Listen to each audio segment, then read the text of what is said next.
Hello, everybody. This is Ramon Castellanos coming to you from Eating Ancient Virtue, and I am excited for you to be here because I have a very juicy, potent, and very relevant course for you today. And that is the transmutation of fate into matter.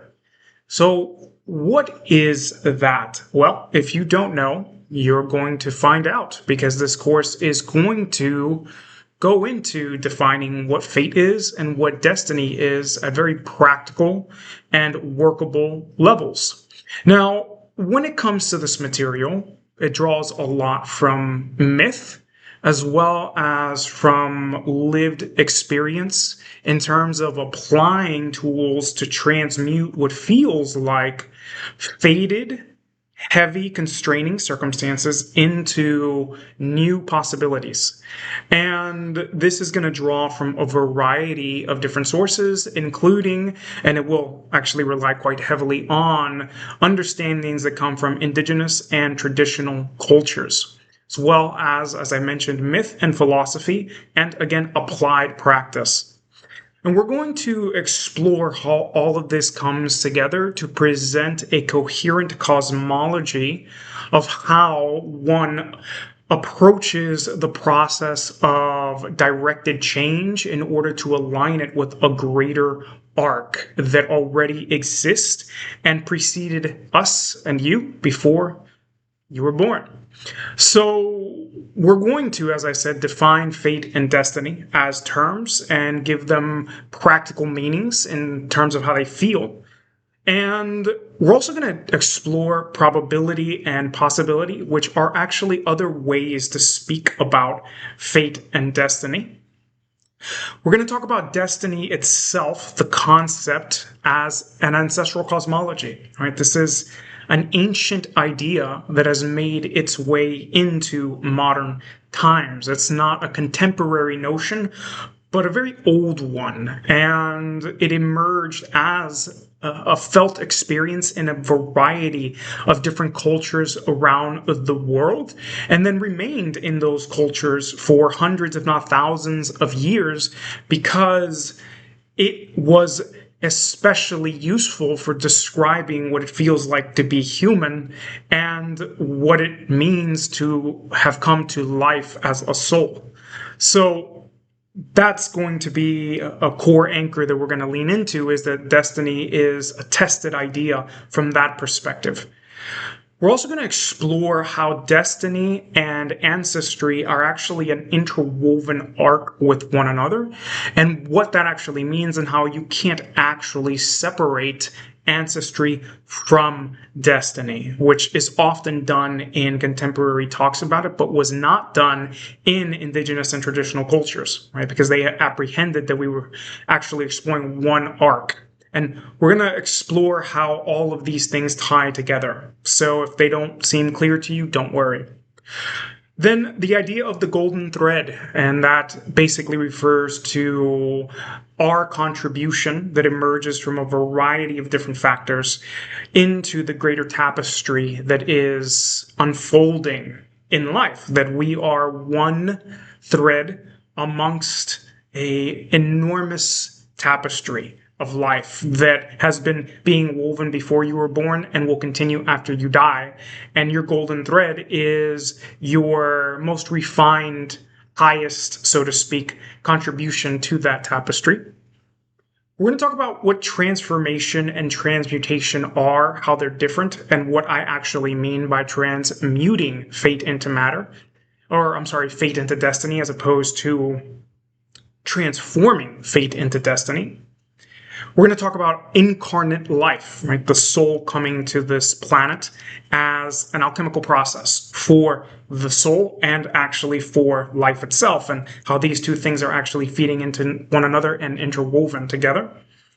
The alchemization, finally, of fate into destiny, what that feels like, what that looks like, and we're going to explore that through the four-phase alchemical process that has been outlined in Western alchemy. And then how that happens is that we fundamentally bring archetypal soul forces to bear on creating change. And then finally, we're going to talk about the practical pathways for doing that. Yeah, how you actually do that, the practices themselves to put into play.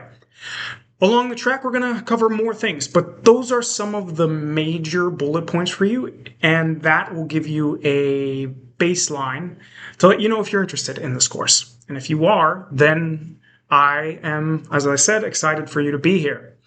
This topic of transmuting fate into destiny is at the core of eating ancient virtue. It is the culmination of everything that I teach, and everything that I put out can be defined by this process. It is understanding the arc between inheritance and destiny, and how all of these layers come together to make us a part of an unfolding lineage, that is ancestry, that we are a part of this great human ancestry, and how we, as a soul that have come to this planet, fit into that and work our own alchemical process as a soul force that is changing and evolving, and feed that contribution that emerges from that alchemical process steeped inside of an ancestral inheritance into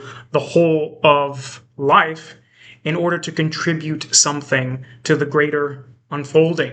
So it connects ancestry, individuality, and also the collective need, the collective desire, the collective want for gifts to flow into it in order to aid the world to make it a better place. And with that said, let's go ahead and move forward. So, in a recent course that I created for the premium members of the Eating Ancient Virtue Substack called Wayfinding, the Art of Making Consequential Decisions, I presented this diagram for the first time. And it's an important one because it describes at the felt experience and at the level of practical, functional steps we can actually take the interaction between fate and destiny. And it is here where I will define for you fate and destiny and talk to you about how they intersect with one another. So fate is fundamentally the horizontal axis of this diagram. It is the inherited circumstances that we as an individual person on planet Earth, right, the ego, so to speak, this conscious being that is interacting with life as it unfolds and attempting to make decisions, the circumstances that it did not choose directly, that it had no conscious say over inheriting. So that is fundamentally a lot of our lives. That is the time and the place where you were born into.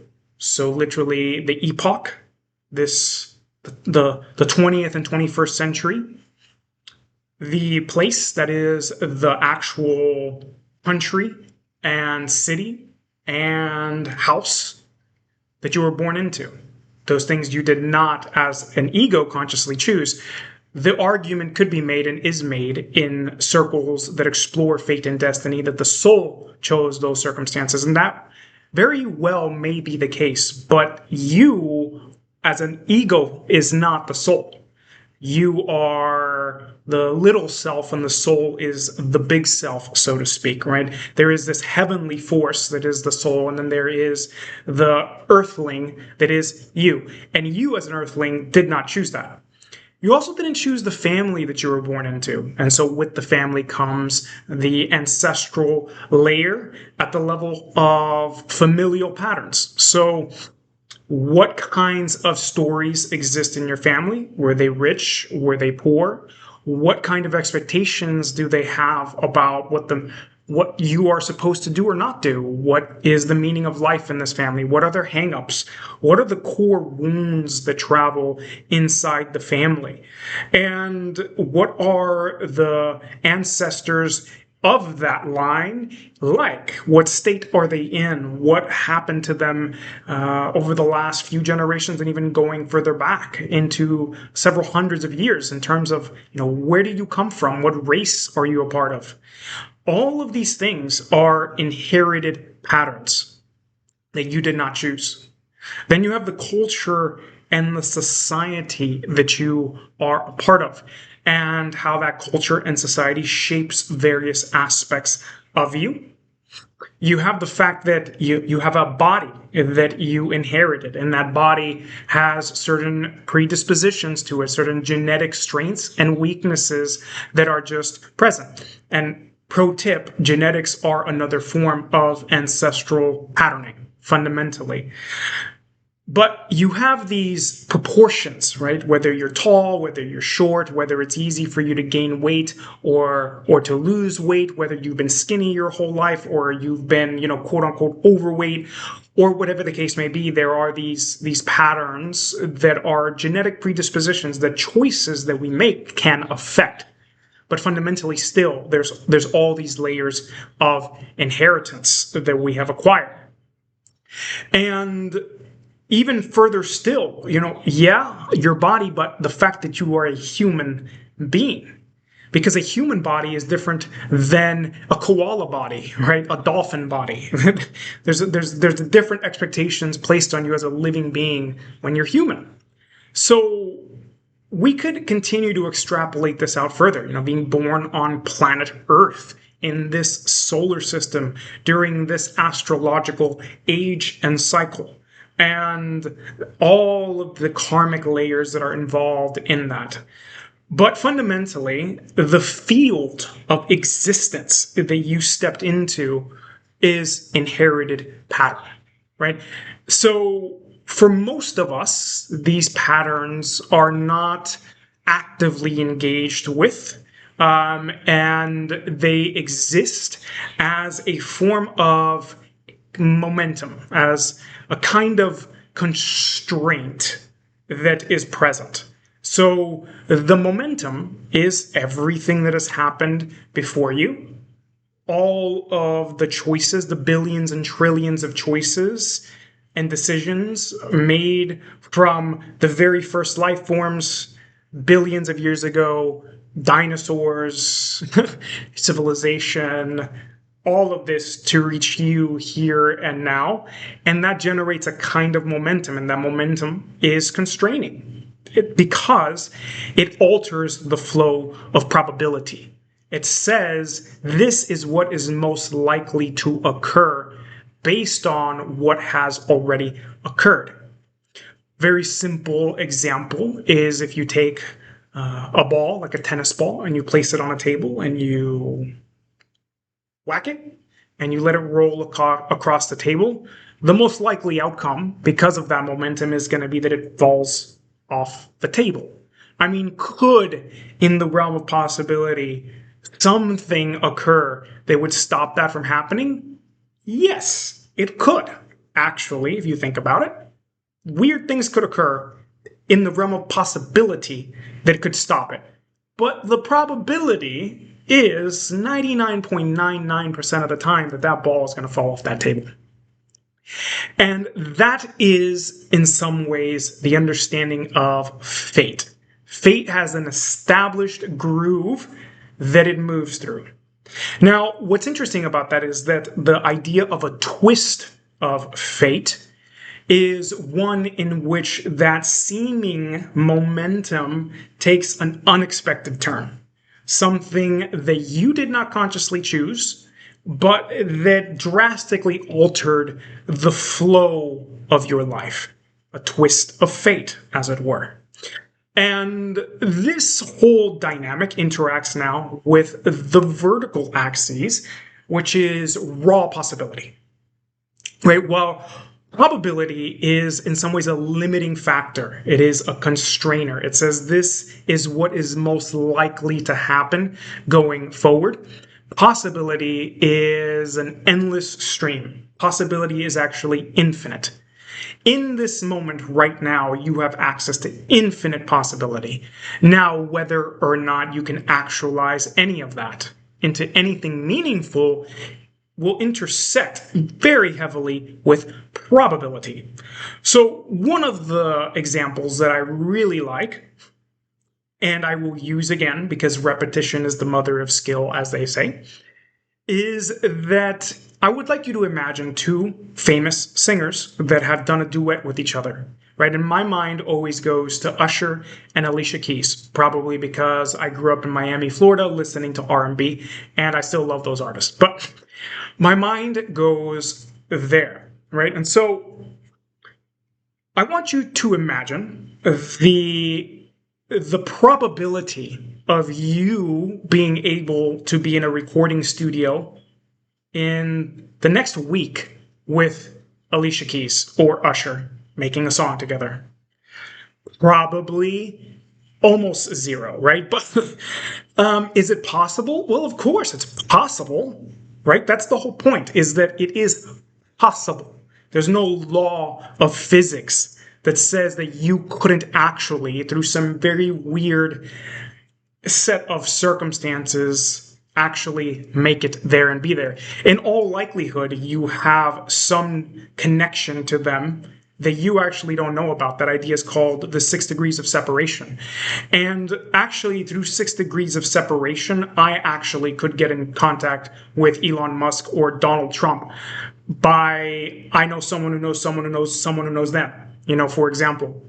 So that kind of interaction is mathematically very likely that in some weird way you might have a friend or a relative that knows somebody who knows somebody who knows somebody who could actually get in contact with them, who could theoretically put you in the same room with them. But the likelihood of that happening is super low, right?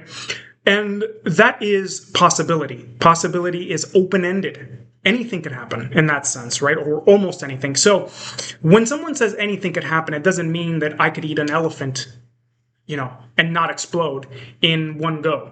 That's not the kind of thing we're talking about. Think about it like this, right? If I were to tell you, and I'm going to use another example I like to use a lot too, to go up to a wall in your house, right, and put a hole in it, right? Punch a hole in it, kick a hole in it. I want you to imagine the bazillion different ways that could actually occur, right? So consider where along the entire wall you could put a hole into it, right? There's, easily a couple thousand potential positions.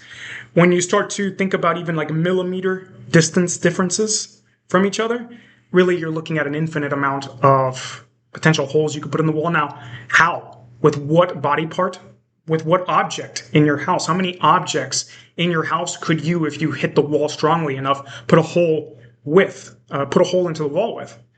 And what pattern do you do it in, right? Do you stand? Do you jump? Do you throw yourself at it? I mean, this is just a thought experiment, but those things are literally possible right now for you to have infinite access to possibility just in that single choice. Now, if you map that across the whole of what is possible, you start to notice that choice really is infinite. But why have you made the choices, if you've made any choices for that matter? Because you may and are likely running more on momentum and habituated patterns than conscious choice. And that's not a criticism, because most of us are most of the time. It's just the way it is. And why are you sitting here right now? Why aren't you on stage with Alicia Keys, right? It's because of a host of things, yeah? There is the inheritance you got, the fated patterns you got, and the choices that you have made that have led you here instead of there. And this is an axis where you have complete and utter fate, where it is things you simply cannot change in any meaningful way. That is, you are in a human body that was born to a particular family. You can't change that. That is simply what it is. That is utter fate. Then you have possibility. That is, maybe through some incredible stroke of miraculous possibility, you could be in the studio with Alicia Keys. Now, the reason I mentioned the two singers is because think about how likely it is for Usher to be in a studio with Alicia Keys next week. Now, for those of you who don't know, they have worked together a couple of times and they know each other. They have each other's phone numbers in their cell phones, right? They are friends and they could, in all likelihood, have a much higher probability of doing so. So that's where you start to see how probability and possibility start to intersect, is that for them, the probability of them doing so is not heavily constrained. It's, if anything, a bit more likely, though not necessarily a matter of course, right? They each have their own lives. And possibility, that is, the possibility of them doing so could occur very easily, right? The probability and the possibility intersect with each other smoothly. So now, when we as human beings are present with these things, right, we have the constraints of our life, right? The things that feel constraining, the things that feel limiting, the things that feel like they set parameters around our choices. Whatever access to resources that we do or don't have, whatever race we are a part of, whatever place we happen to be in, all of these things are, to a large degree, in all likelihood, just raw fate. And then we have these dreams, right? We have these hopes, these wants, these visions, these desires that we would love to be able to bring into being. And those have to contend with these, right? So these things that are the possibilities that we envision for ourselves have to interact with probability. Now, within that, there is this dynamic tension that can occur where the inner vision, like the biggest vision that we could imagine for ourselves, like everything I could possibly want or desire or love in every single possible way across every moment of my life, has to interact with fated circumstance and everything else that's constantly occurring. But that is where this marriage of alchemy comes from. It's from finding the place where the fated circumstances and the inner vision, the inner desire, the will, the hopes, all of these layers, how they come together in order to lead us along this more middling arc that allows us to move towards high possibility, high probability choices. And that, my friends, is destiny. So if fate were the raw constraint, destiny is what happens when we engage with that raw constraint in an alchemical way to create this new possibility out of it, this new set of possibilities out of it. Yeah?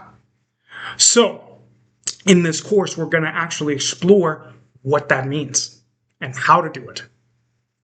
Okay, so now we're going to start to move into the part of the course that explores the link between ancestry and destiny. But also, I want to start to anchor this whole notion of destiny into ancestral inheritance, because fundamentally, the idea of destiny is an ancestral inheritance. It is a cosmology that was inhabited by many different cultures of the past.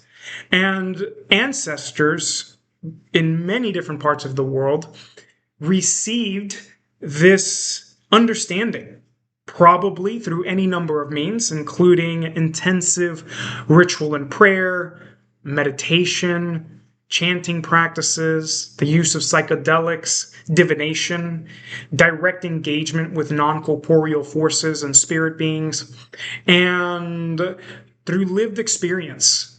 So in those interactions, this idea of destiny that shows up in different ways in different cultures, but that shares a similar archetypal arc, which is what this slide is about, and I'll discuss that in a minute, it's something that came to humans and that we are here interacting over because ancestors understood it. So in and of itself, ancestry gives us this idea of destiny. So to live in inheritance with our inheritance is to get this idea, to inhabit this idea, but then to inhabit this idea is fundamentally to align with the greater arc of how humans used to orientate, which is that the soul came here with a particular purpose at its heart. So with that, let's anchor into this archetypal framework. So very commonly, there is this understanding that the soul has a kind of vision. It has a seed inside of it. It could be thought of as desire, maybe impulse, maybe archetypal images, maybe certain kinds of frequencies and sounds, and really we could actually map a way in which those are all the same phenomenon, different aspects of the same kind of phenomenon. Everything is light and sound, yeah. And that it had this orientation before it came in. Yeah, this is where we could get the idea that the soul chose the family and the body and the time and the place, the fated circumstances, basically, that it was born into. And it comes in to an ancestral continuity. That is, that ancestry is this continuous flow of one life leading into another life. It is one person coming out of another person in an established line that, again, has all these different idiosyncratic parameters, but that also ties into the larger arc of life. So there is this pre-loading, so to speak, that comes already in place. Yeah, the soul's seed, the soul's desire, the soul's orientation and vision comes in to an ancestral continuity, right? Which is why in indigenous cultures, the idea was that any kind of actualization of destiny had to fall in line with ancestral inheritance, that you couldn't separate those things out from one another. Then, the idea of destiny in this way is one that emerges through lived experience. So the soul is coming into time-space, right? And time-space has many different forces in it. Order is one of them, but so is chaos, right? And so there's a lot happening that is potentially going to throw us off track. It's going to misalign us.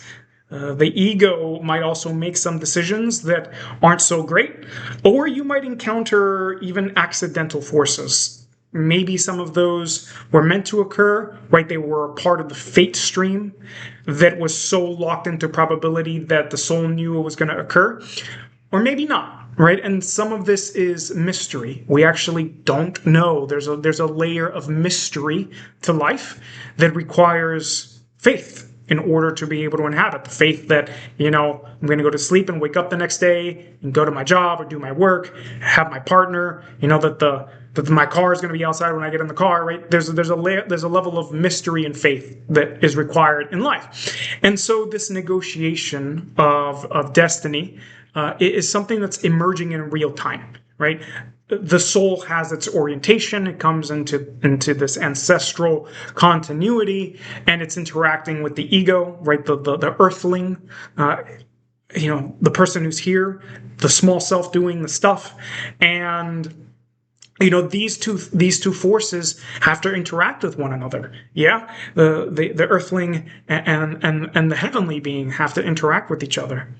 And then there's this relational quality, and that's one part of the relational quality. The other relational quality is, we're negotiating this stuff in relationship to the rest of the world around us. Yeah, to the relevance, right?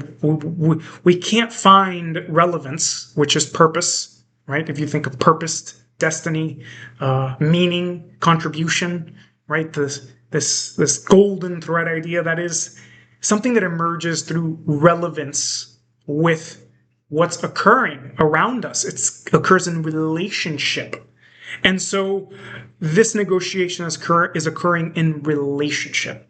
And so that's how destiny is emerging, is that there is this seed that comes with the soul into an ancestral continuity that is negotiated in real time in life. That is the visions, the dreams, the hopes, the loves that are engaging with the fated circumstances that are occurring all around us, in relationship with all of that, yeah? So then the other arc that you find in traditional cultures, and again, this is ancestral cosmology that I'm sharing in a very contemporary context and format, is ritual alignment and or misalignment with that. And so what you find in a lot of indigenous cultures is an ongoing ritualistic or ceremonial structure that could have any kind of parameters around it, depends on the culture, and or even a set of principles and a philosophy to live with that keep us in alignment with all of this. Yeah, it keeps us, the earthling, in alignment with the soul force, with the ancestral continuity that is aiding us continuously in negotiating and navigating life, and keeps us in right relationship with all of these forces that also continuously points us towards transmuting fate into destiny, fundamentally. And ritual alignment in today's world can mean a lot of different things, because we're not a part of a traditional culture, most of us, some of us maybe, that has access to a technology for doing this and a cosmology for doing this on a consistent basis. And if you do have access to that, that's wonderful. Live it up. But it is this kind of orientation that there is a set of practices that allow us to weave ourselves into all of this on a continuous basis. And eating ancient virtue is basically a contemporary version of how to do this fundamentally. And so how we are able to pull this off is dependent on what we have access to, what teachers we have explored, what practices we have gotten ourselves into, so to speak, what we believe our cosmology even is, right? Like what the meaning of life is about. And all of this plays a role. But make no mistake that this idea is one that you find in many different ancient cultures, and that it has this similar arc to it. And so our job then is to find ways to continuously move into ritual alignment, so that we can minimize misalignment. And one of the things that's understood in many of these cultures is that the highest chance, so to speak, that you have of moving towards a fortuitous life, whatever that may be, is when you're in alignment. And when you are misaligned, that's when things start to get unnecessarily hard. Now, there is likely a necessary hard, and we're going to talk about that later in the course, because the necessary hard is a feature of this process, not a bug. But then there's the unnecessary hard. There's the constant roadblocks, the being stifled, the being blocked at every turn, the ruthless stuff that just throws us to and fray with no sense of it leading anywhere useful or valuable. One of the characteristics of the necessary hard is that it brings with it gifts that unlock more capacity, that unlock more alignment, that get us clearer in sync with all of these forces. And then there's the stuff that is just damage, which is at the moment anyway, not leading us along that path. There is a way to potentially turn that around and to start anew and to start to alchemize the damage into something valuable. But insofar as we are simply moving along track with no conscious participation, just taking damage, not really unlocking the fortuitous possibilities that are there for us, we're misaligned in this cosmology. Or when we understand what it is, when we know deep down what it is that we are here to do or being asked to do, and we consciously ignore it, that is also misalignment. So that's a quick summarization of an archetypal theme that you find in many indigenous and traditional cultures, which is that there's a soul that comes into an ancestral continuity that is negotiating throughout life in relationship, and that we can stay ritually aligned with this whole process, or we can be misaligned with it.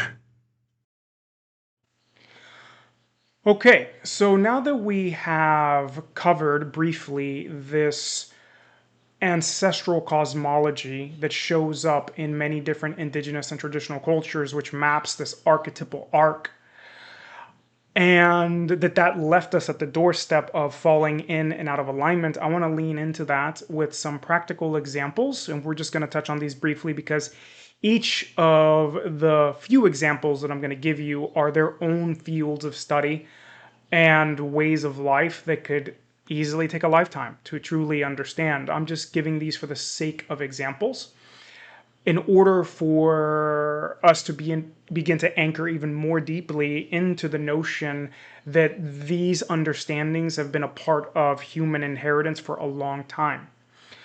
So, with that said, the idea of falling in and out of alignment is the core process of the lived experience of destiny. And it is an ongoing balancing act that we are doing. It's not a state of perfection that is reached. And it requires us to continuously work at it, which is why the idea of continuous ritual alignment was a factor in these cultures. And now, these cultures had a lot less drag and resistance to getting into alignment than we do today. So, with that said, even they had to continuously do this kind of work in order to maintain this alignment, this coherence within the context of the balancing act. So being in alignment with destiny is an ongoing practice. It is not a permanent state. And different cultures understood and mapped it differently and built and or received and or accepted, right? There's all these different layers, different maps and models for doing this. And one of the few that I would like to discuss with you today is the Dene people's, the Navajo people's notion of walking in beauty, which is, as you can see on the slide, maintaining alignment with cosmic order. So what does that mean? Well, I don't want to speak specifically for them as a people. From my understanding, my contemporary Western person understanding of it, which is all I can really give you, there is this notion that there is a cosmic order, that there is a flow of events that is emerging from the deeper creative forces, perhaps the Great Spirit, and that flow is present. And so it is not the only aspect that's present, though, as we've discussed. So for us to get into alignment, we begin to connect to that flow. And that flow includes, yes, the flow of the Great Spirit, but also the bigger spiritual forces that are playing a role on planet Earth, especially, at least in our context. The helping spirits that we might have, and the spiritual guides that might walk with us, the other invisible forces that are playing any kind of a role in the world that have auspicious intent. Yeah? So, what is the agency of those forces asking of us? What is the current that they are pouring into the world, moving us to do? Yeah, because those forces have an impact on reality, like weather. It's like standing in a river. And if you're not in the river, you can see the current passing by. And if you get into the river, then the current affects you. So there are these currents that are occurring. And so how do we get into alignment with them? Now, with that also, there is land and staying in connection to the land and the land spirits. And there's a lot of layers to this, including the fact that, you might not be in good relationship with the land that you're in, or even that you may be in a land that is not coherent for you and be, in a sense, out of place. And if you feel consistently out of place, it could be because of your relationship to the land. And some lands will deeply accept you, and some will not. And some you can rectify the relationship with, and some won't. And I've had this experience myself living in New Mexico, which was a land that I did not get along with very well, and it took me a long time to figure that out. And now, in comparison to living in Hawaii and how deeply accepted I feel by the land here and the relationship that I have with the land and how much I love this geography.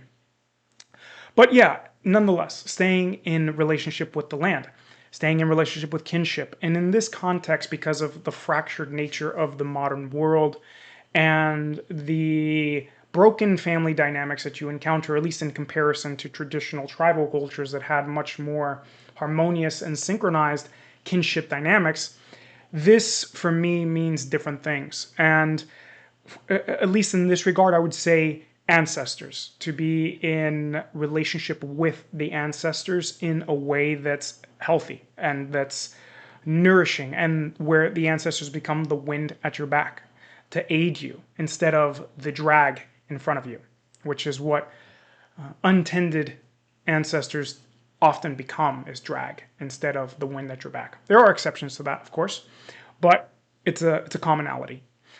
And then ritual rhythm, which means that ritual of some form or another is engaged in on a consistent basis, and different rituals are done with different types of consistencies. Some things might be done daily, some might be done monthly, some seasonally, some yearly, some on longer multi-year arcs. What matters is the ritual process. So for us, because of our time and place, physical movement on a consistent basis might be part of ritual, a living ritual that we engage in on a regular basis in order to do all the things that does, right? I don't need to go into all the details about that. I'm sure you already have some semblance of that, and this isn't the place to go into because I can go off forever about the implications of physical practice. So we'll just leave it at that. Continuously praying to our guiding spirits and our ancestral helping spirits, for example, could be a journaling process that we engage in, some kind of meditative process, something we do to clarify our goals in life, some sort of reflective rhythm that we have, magic, practical magic that guides our life in a particular direction. Alchemy, for example, also, internal alchemy, external alchemy, for whatever the case may be. These are rituals that we have to stay in alignment. And so if we can maintain alignment with the cosmic order, which is to understand what the deeper spiritual forces of the world are asking us to do, we can stay in relationship with the land, with ancestors and kinship dynamics, and even, of course, family. If you have a good relationship with your family, that's awesome. And some kind of ritual rhythm, then we get to walk in beauty, so to speak, which is this alignment with destiny piece. So moving from that to the daimon, and the daimon is something that comes from the Greek traditions, and it refers to a kind of non-corporeal spiritual force that walks with you in this life, and it has certain qualities to it. There's all sorts of different potential maps for how to understand this force, and I tend to perceive big picture things, right? That's how my mind works. I tend to notice the bigger patterns that play out. And so the daimon, from a big pattern perspective, from a big picture perspective, is a kind of creative, somewhat chaotic, generative force that is connected to you specifically and is personal, meaning connected to you specifically, and also transpersonal in the sense that it is some kind of a force in nature. It is a lot like the impulse of a volcano to emerge and create this new land. And in some ways, the daimon is the creative impulse of nature trying to flow through you as an individual. Now, because of that, though, there are ways in which, again, it's not specific, and it is specific because it's kind of like water flowing through a channel. Yeah, you are the channel that is allowing the water to flow. And so while the water itself might be water itself, the way that the channel is structured will determine the way that the flow emerges, right? The way that the water is shaped. And that means that the creative flow of nature wants to move through you in this rushing, pouring out, continuous momentum in a way that is shaped by you as a channel. And so this guiding spirit, so to speak, was and is related to destiny. It is related to the contribution that you have. And it's also kind of like the angel and the devil, so to speak, on your shoulders that are continuously feeding you information, that are feeding you impulses, that grab you, that impel you to do things that you can't otherwise stop yourself from doing. Daimonic forces are often obsessive forces, passionate forces, intense forces, desirous forces. This is a part of why they are related to a kind of generative chaos. And people who are very gripped by the daimon, especially in our culture, tend to live very chaotic lives. Think of people like Jimi Hendrix or Jim Morrison, for example. Very creative, amazingly inspiring, magnetic, powerful people who also live very short, chaotic lives. And a part of why this happens, as far as I can tell, is because the daimon has a somatic charge. And because of the state of people's bodies and minds, the modern contemporary body has a very difficult time channeling the daimon. But the ancestral body had a much easier time doing that. And there's all sorts of different layers to this, and I plan on talking about this more at some point. And what I call the daimonic body, which is a body capable of more easily channeling this force without getting lost in its destructive, potentially destructive aspects. Yeah.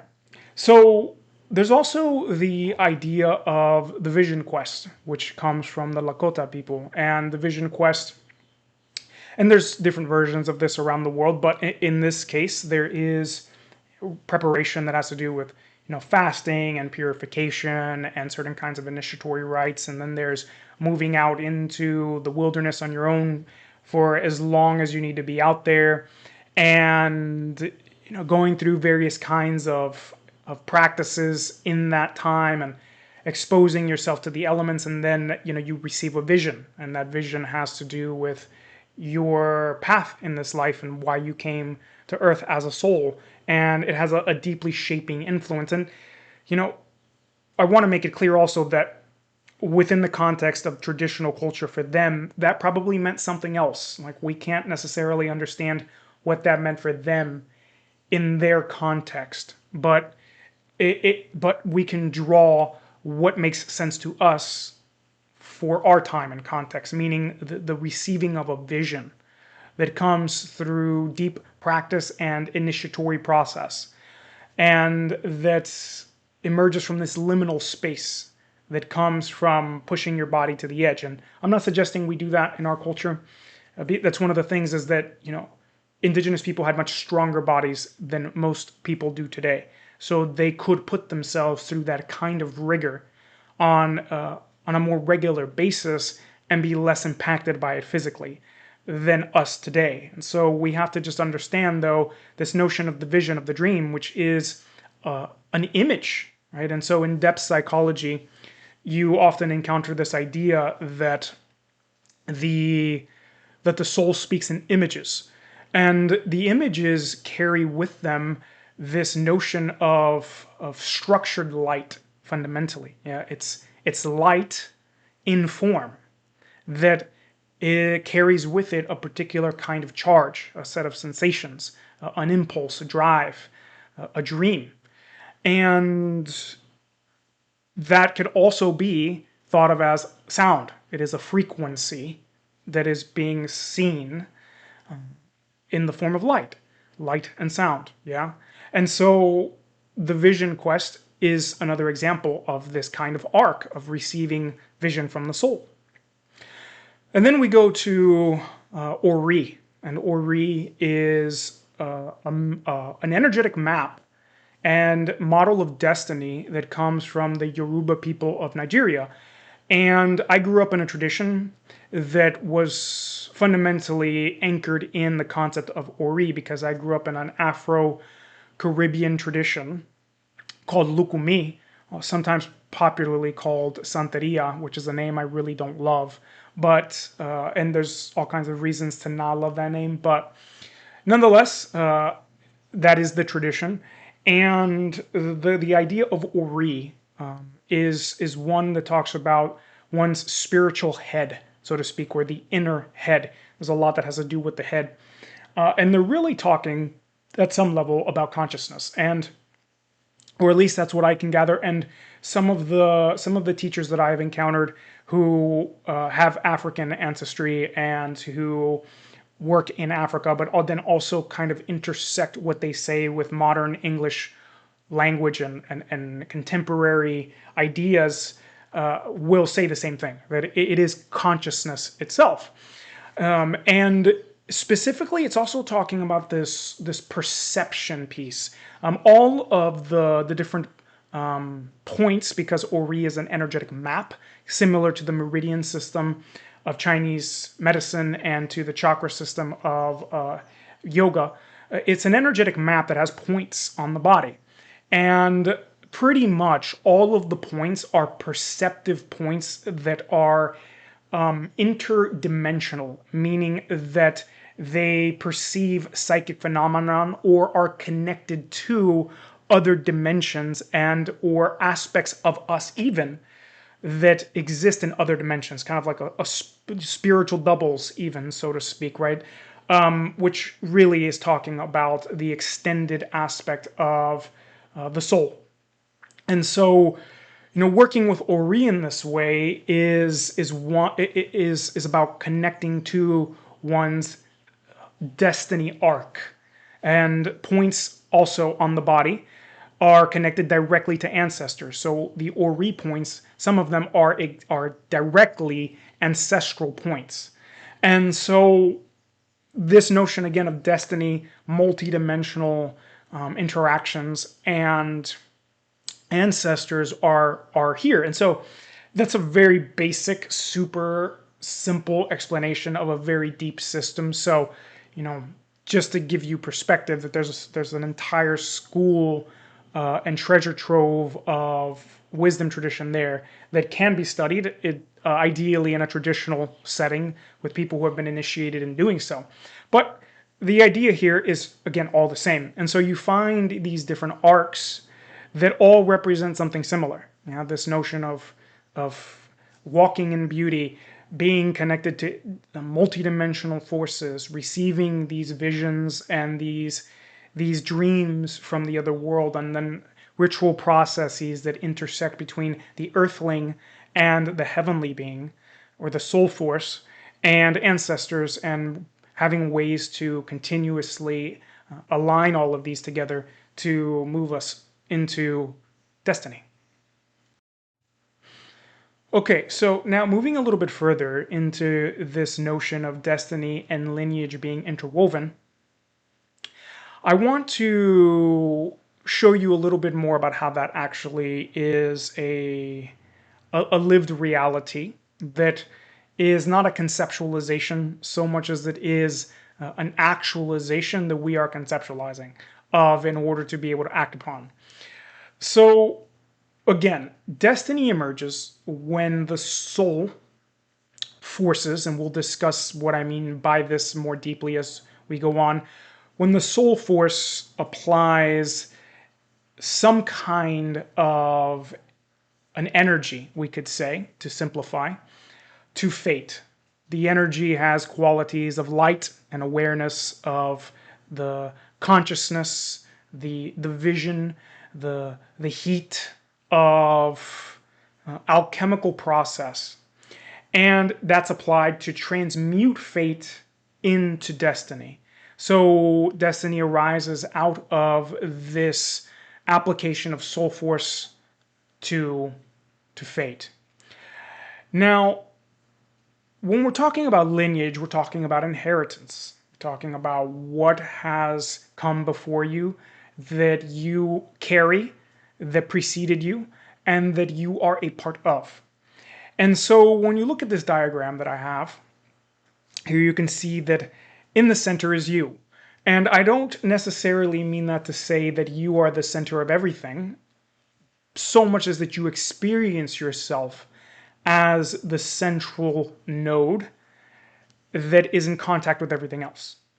So with that, there is you, and you at the center are layered into these forces that are actually bigger than you. And so just immediately stepping out from you is, your family and your blood lineage in this way. There's this simple fact that you belong to a family and to a people. And then from there, that layers out even further into the great arc of civilization, of the momentum of society and culture that, the family is held within. And then layering out of that even larger is life on this planet. And the way that, mammals evolved has shaped who and what you are today, how you experience yourself, because you exist in a mammalian body, for example. And so the way that you experience reality is different than, at some level, than how a lizard might experience reality. Even though there are actually some pretty deep overlays, there are still some big differences. And so each of these can be related to as a kind of unfolding story. There is the story of life itself on planet Earth that started billions of years ago, likely in the ancient oceans, and has involved all of these different extinction level events and the creatures that have survived and haven't survived, and how that's leveled out into what life today is currently. There's this unfolding story of life. And today we map that as evolution. Different cultures in the past mapped it differently. But nonetheless, that's our story for life on this planet as a contemporary people anyway, is evolution of some form or another. And that has culminated, so to speak, for humans anyway, in modern civilization, in this era, in this epoch. That also again ties into your family and your lineage, and then again back to you at the center in this ongoing web. And all of these stories are layered into one another. They can't be separated out. The life of the story of life on this planet has directly shaped what is happening to you right now. The billions of years of evolution before you were born have played a direct shaping influence on where you are right now at this moment. They have shaped civilization. And what civilization even is woven into this greater arc and greater story. Civilization has, without a doubt, shaped your family and lineage, and has been shaping us for thousands of years at many different levels, at pretty much almost every level in terms of being an earthling on this planet. And then, of course, your family and your lineage shaped you. But now you, in action, play a small role in shaping family and lineage, in shaping civilization, and in shaping a life on this planet. You see how all of these things are interwoven into this ongoing arc. Now, pretty much the majority of what you see here, again, is fated circumstance. It's stuff that, again, you did not directly choose to encounter. But now you, at the central point, this node of experience that is you, has the potential to bring the soul into this, to begin to allow yourself to align with the soul forces more deeply, more consciously, on purpose. That word is really relevant here, on purpose, meaning being on purpose. And that allows the soul force to begin to act, the soul forces to begin to act upon this story, and allows you to create this golden thread that is woven into this story. And again, we'll talk about the golden thread more. Okay, and so now to give you a little bit further anchoring into this understanding that lineage and destiny are inseparable, I want to talk about the 4 restorations of eating ancient virtue that I call from root to fruit. And we've already established at some very practical levels, I believe, that lineage and destiny are related to one another and interwoven, that fate itself is the soil that the seed of destiny is planted into, and that we can't separate out ancestral inheritance from alignment with destiny. They are connected. But also, what I want to make clear is, and that I have made clear, I think, already, but I want to discuss it in a little bit different way, is that destiny emerges out of restoring inheritance, because the notion itself of destiny is an inheritance, and one of the core understandings that our ancestors, or many of our ancestors, had is that the purpose of life is to live in alignment with destiny in some form or another, depending on how that culture understands that dynamic. So again, lineage leads to destiny, and destiny is inheritance. But I want to talk about how modern culture is fractured to some degree and has interrupted the flow of inheritance and lineage into us as a people, which then erodes our capacity to align as deeply as possible with destiny. Now, this shows up in a variety of ways, the first of which is, of course, the severing of our direct connection to ancestral spirits and ancestral lines, right? Modern culture has severed the dead from the living, and has even displaced the dead from the earth beneath our feet and placed them in, some lofty heavenly domain that is, again, divorced from the here and the now and from incarnate life.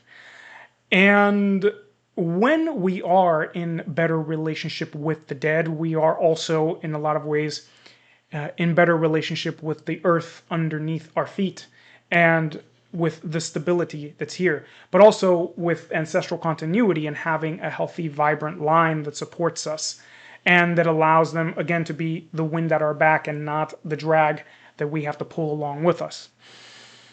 But there's all other levels of this disconnect, that is also of our inherently wild nature, and the fact that we were for eons of time primarily wild creatures. And this goes back to before humans, to the ancestry that is deeper than humanity itself, Homo sapiens. And the various life ways that we have inhabited from, or that we once inhabited and received from our ancestors, that are a part of the innate human design. Like, it's kind of like living in a zoo. Yeah, the wild, innate aspects can't find expression to some degree because they are locked in a cage. And the same is true for modern humans today. So that's a part of this aspect of, the restoring of the lineage that modern humans require, which is to reconnect with our ancestors at a spirit level and at a life ways level, and at a level of unlocking and allowing some of our wildness to express itself to whatever degree feels organically authentic and innate for us as individual people. Then there's this restoration of the body, and the body is again tied to all of this, but modern culture is deeply disembodying as a matter of course. The cosmologies that exist within it are very anti-earth, anti-body, anti-feminine, anti-matter, anti-yin, and they are an ascension-based, move away from physicality, set of myths and stories that that guide modern culture, and that shows up in our lived experience of the body, and the body is largely not inhabited by most people today. That's only reinforced even further. Not only does civilization do that at baseline, even further now still with all of the focus on screens and all of the mental work we're asked to do on a consistent basis, and further and further and further divorce from being in nature, which continuously activates sensory experience and sensory awareness. So, the idea of restoring the body also is, the way that I map it is primarily alchemical, because the language of nature is alchemy. But more importantly, what that does is that it gives the body a different kind of mythology, because the body is mythologized in our culture today, and it's felt and mythologized primarily as a kind of machine that is either broken, so when you have disease and symptoms, or it's optimized and running like a well-oiled machine, so to speak, right? But it rigidifies the system deeply, and does not allow the soul to fully inhabit the body even further, because of this machine metaphor that has mechanized the sense of the body. So when we restore it back to alchemy, alchemy is a language of lived experience. Everything that's discussed in alchemy is related to the soulification of matter and materia. So also, then we are talking about the restoration of power. And so we've already discussed how ritual alignment, connection to spiritual forces, the ability to work at the level of threshold, to receive visions, to receive information from the soul, to work with the soul in a way that is practical and applicable, is a necessary part of destiny. And those aspects have actually been, again, eroded in modern culture, which has de-ritualized or de-animated spirituality. Yeah, so matter has become dead. The point is, some heavenly place after we die. Physicality is suspect. We live in an inanimate world.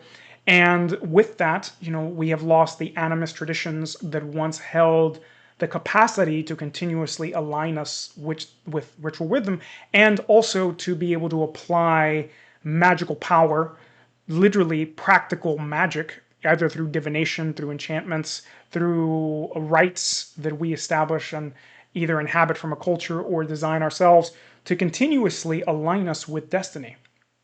So the restoration of power is the restoration of magical ability, ritual, fluency, and the ability to work with effective change technologies to engage this alchemical transmuting of fate into destiny. And then finally, the restoration of destiny. Yeah. And once we engage with the restoration of lineage, the restoration of body, and the restoration of power, destiny starts to already begin to emerge more and more and more. Yeah, because we're engaging all these layers of fate already and restoring these different fractures. So we're already in a transmutative alchemical process nonetheless. But the restoration of destiny, has its own layers and its own understandings. And those have to do with the different myths that outline what destiny is, that have to do with understanding calling, with understanding the interplay between talents and gifts, but also with wounds, how to lean into certain kinds of limitations and constraints that you have as a person, how to find what I call your authentic authority, which is your own ability that has arisen to bend the flow of reality around you. A simple example of that is, like a very skilled mechanic, for example, who can bend the flow of machines, or even a physician or a warrior who can bend the flow of battle and war. So those are expressions of authentic authority. There's a bunch of other layers, but once you understand that, and then how to weave that together into what life has been asking you to do, you start to get this body of understanding that is destiny. And so eating ancient virtue in this way moves from the root to the fruit, meaning that we root into ancestry in order to move into fruition, which is destiny. Just wanted to give you that to show you quickly how these different layers of ancestral inheritance and lineage tie into the unfolding of destiny, and to give you a little bit more perspective about what eating ancient virtue does. Okay, and so now to tie together the last few slides into a few simple direct statements that are directly applied to contemporary life, we have to understand that the mythos of contemporary life is that, you can be whatever you want to be. We hear this said all of the time. It's in movies and all of that stuff.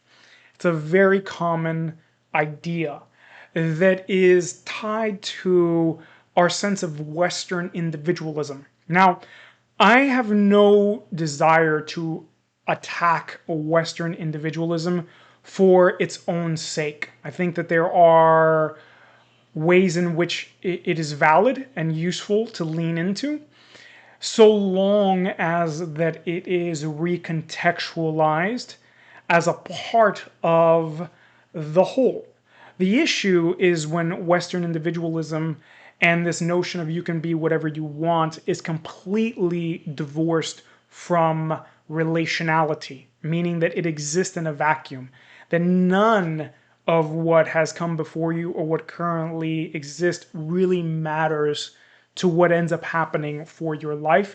It's all just on your shoulders and what you decide to do and what you are capable of working out on your own because of how hard you go at it. That's a very common idea. It even shows up in New Age spirituality, which says that if something bad happens to you, it's because of the frequency that you were putting out. Now, that's not to say that the frequency that you are putting out doesn't matter. It does, but only in the context of a force in the cosmos of many different forces being present.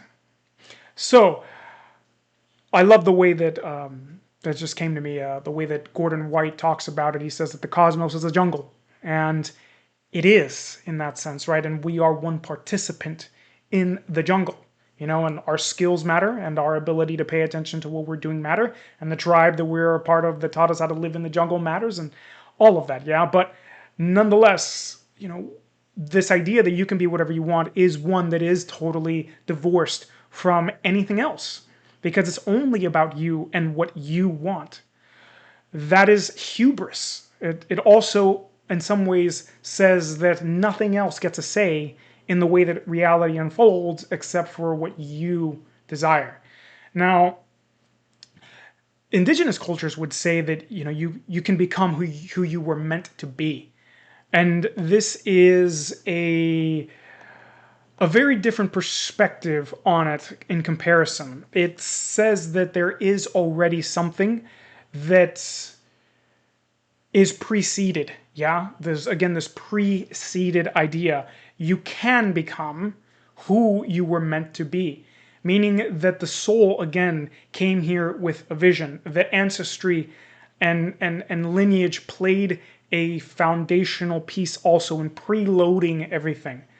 And that if you do the ritual alignment work, if you do the alchemical work to transmute the fate into the destiny, you can unlock who you were meant to be as that potential, as that seed that bursts forth and becomes the tree that bears the fruit, because the seed is destined to become the tree. Now, does every seed become a tree? No, it does not. Does every tree look exactly the same and show up in the same way? No, it does not. You can't even know exactly how the tree will look, how much fruit it will bear. It's dependent on so many factors. But within that seed, there is that destiny to become the tree. And that's what this kind of statement is pointing towards, is that, with the correct approach, which is very dependent. It's correct at an archetypal framework level. You can break open and lay down roots, stabilize, anchor, grow, flourish, blossom, and have this fruition that is available to you. But it happens in relationship to all these different layers that we have been discussing, and it's not just about what you want to do. I can guarantee you that you cannot become whatever you want to be. And that's at the statement, that's at the layer of raw possibility. Yeah, that there are infinite possibilities of what you could become. Everything from an astronaut to a master surgeon to an Olympian to whatever the case may be. Your ability to become any of those things is not equal to becoming other things, right? So that's an important consideration.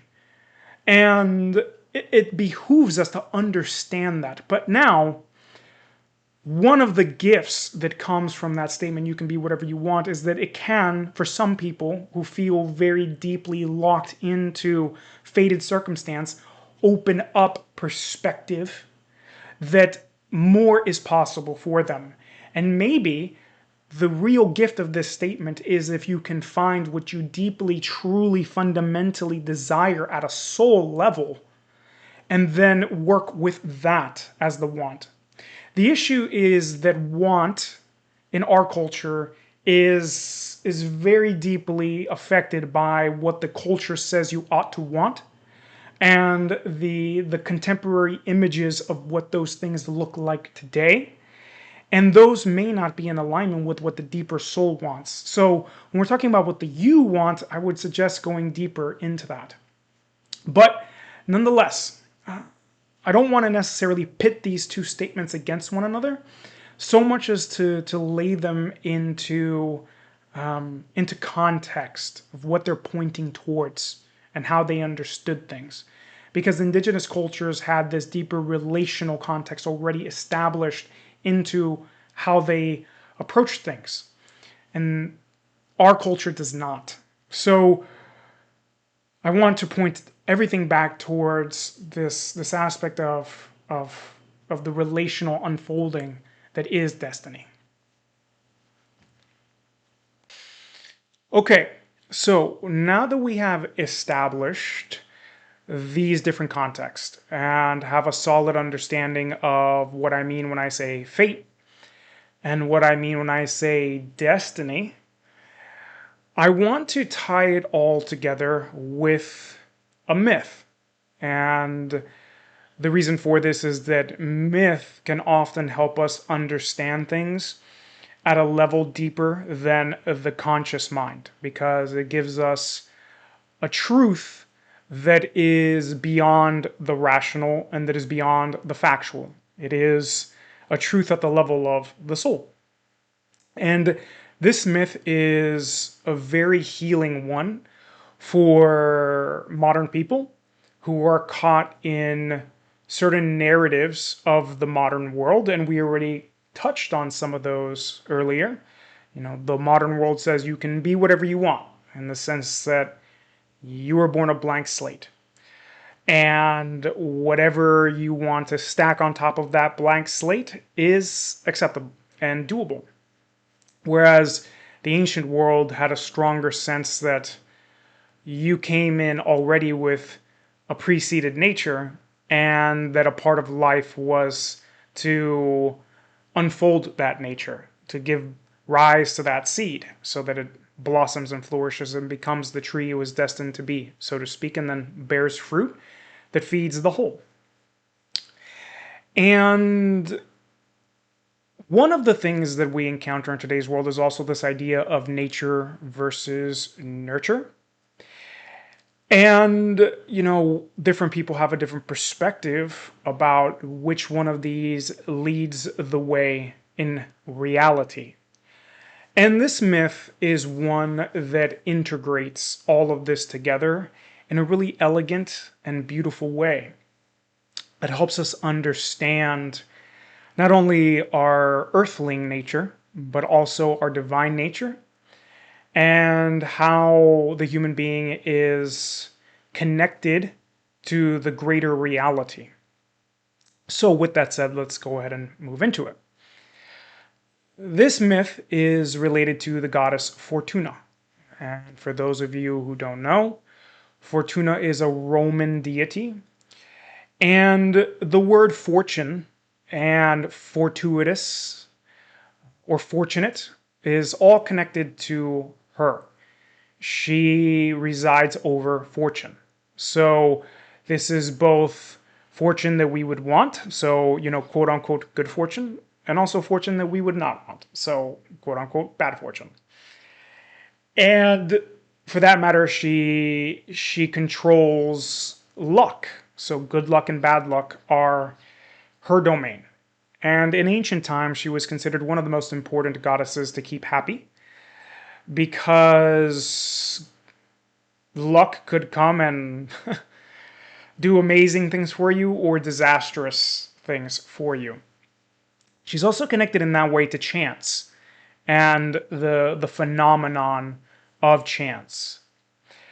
But because chance is not purely 100% a blank slate, as we have established, there's a layer of, again, probability involved with these things, which is why in games of chance, like, say, poker or blackjack, there are certain probabilities that play out over time which are predictable.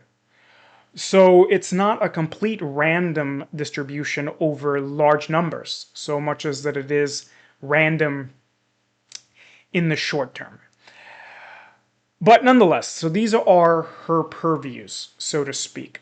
And there was another layer to her myth that was related to visiting babies as they were being born to give them their lot of fortune. And so this idea of a lot of fortune is one that you can also find in astrology. And depending on the kind of astrological system you're working with, your chart might actually plot where these lots are, your lot of fortune.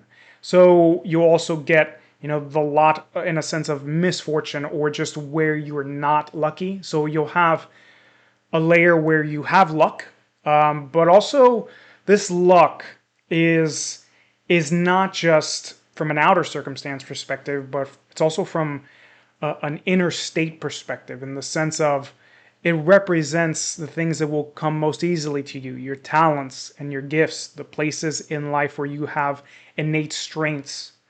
And then the misfortunes would be the places where things would not come as easily, and where there are inherent weaknesses already. Now, what's interesting too is that the world will also support you more in your lot of fortune versus in your lot of misfortune, so to speak. So it's this inner and outer dynamic in which you are supported in one place and not supported in another. But what's interesting is that the word lot itself used to mean, your portion or your share.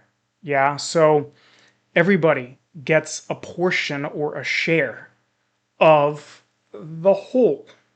And it is all of these portions and all of these shares combined which represent the totality.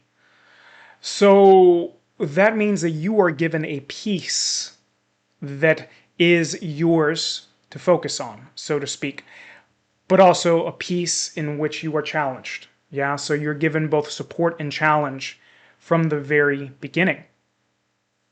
Now, also the word lot used to be in ancient times connected to a piece of wood that was used for casting lots or divination. So these little pieces of wood would have letters on them that would again be used to cast, kind of like a rune, for example, or for casting and giving information about what type of lot you were getting, what type of share you were getting, what type of portion you were getting in various social circumstances. So a very interesting word, and these lots were often used for decision making too. So this myth is that she comes and visits a child and gives them their lot when they are born. She gives them this piece of wood that's coming out of this clay jar, and you can see this image that I have. Now, what's super interesting about this is that in the myth, the lot was dual-sided, yeah? So there was one side and then another side, of course, like a coin. And on one side of the lot was a blank slate. But on the other side of the lot was a divine name. And this is a beautiful expression of both fate and the soul forces that come preceded already, that can unlock a destiny. Because the blank slate, in a sense, is this malleable nature that we all receive, that is affected by circumstance. And then at the same time, underneath that, there is this other layer that is already imbued with a specific power, a specific force, this divine name. It's what I would call someone's soul medicine. But that's not necessarily the traditional mythic term for it. It's nonetheless a kind of core energy, a kind of core frequency, a set of images, yes, impulses, desires that come already in place. And what's even more interesting from this myth is that the lots that are being casted by the goddess Fortuna, they come from the world tree. This idea of the world tree is one that shows up in a variety of different traditions. I don't know all of them. I know I have encountered it at least several times. And the tree is this multi-dimensional highway that holds together all the worlds and it is, in a sense, also all the worlds. And by all the worlds, I mean, the tri-planar expression of reality that you find in a lot of cultures, in which there is the world of the dead, the underworld, the ancestors, the chthonic. Then there is the middle world, the world of humans, animals, and plants. This physical world that we know and understand, but also the astral that exists in the middle plane as well. So it's not just physicality. And then the upper world. So the higher dimensions and the big arcing spiritual forces that, in a sense, control the distribution of reality in a sense. Yeah, but it's all one interwoven phenomenon because it's a tree. And this wood comes from the roots of the world tree. So in myth also, this tree was considered to exist at the center of the universe. So at the center of all creation. So what this myth does is that it ties each individual person and their lot, that means their portion or their share, to all of creation, to the divine center, to the roots of reality itself. And so your particular lot, your particular portion, is both preceded and also blank. It talks about how there are these different forces within reality, this force of order and this force of chaos, right? And how they're really linked and unified in a sense of being yin and yang. And that each of us, each individual person, is connected to the core reality. And that our lot is an expression of that core reality. So we are, in a sense, that drop of the total ocean. Yeah, but within that drop is the piece that is also the whole. Yeah. And this myth helps us understand how both fate emerges and how destiny can also emerge when that divine name, that force, that soul layer comes to bear upon the fated circumstances. And that's how it all expresses itself. That's how we move from this idea from root to fruit. Yeah. Anyway, I love this myth, and I feel like it's a really potent one for helping us understand what each of us is doing here and how these different forces interact and how both nature and nurture, as well as how the practical, pragmatic, physical layer of reality intersects with the deeper, esoteric, non-physical layers of reality. It's all in the lot, so to speak. And again, if you know what you're doing, you can find these lots in astrology, and I have found them to be pretty accurate. So, yeah, great story.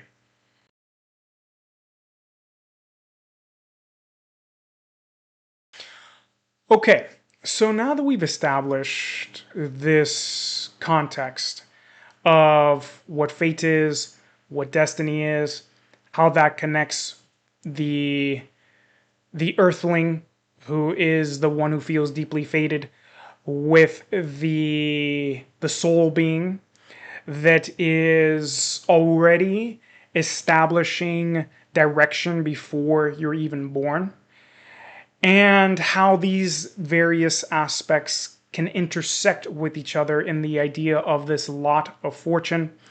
And we've built a solid foundation brick by brick by brick. I want to now take us into the alchemical layer of this whole course. And so it's important to understand that fundamentally the idea of transmuting fate into destiny is an alchemical process. Now, alchemy is a very deep art with a lot of layers to it, and it is a lifetime's worth of study, and likely multiple lifetimes to really have a very solid understanding in. And it's not just a cognitive study, it's also a practical study that has to be felt and experienced for alchemy as a trajectory, as a path to really be apprehended. But with that said, it's important to have a little bit of background in alchemical knowledge in order to be able to effectively apply the transmutative process to one's fate, in order to refine it into destiny. So, first of all, it's important to understand that there's a difference between transmutation and transformation. Now, in modern culture, these two terms can often be interchangeable, and sometimes it's hard to be able to distinguish one from the other in practice.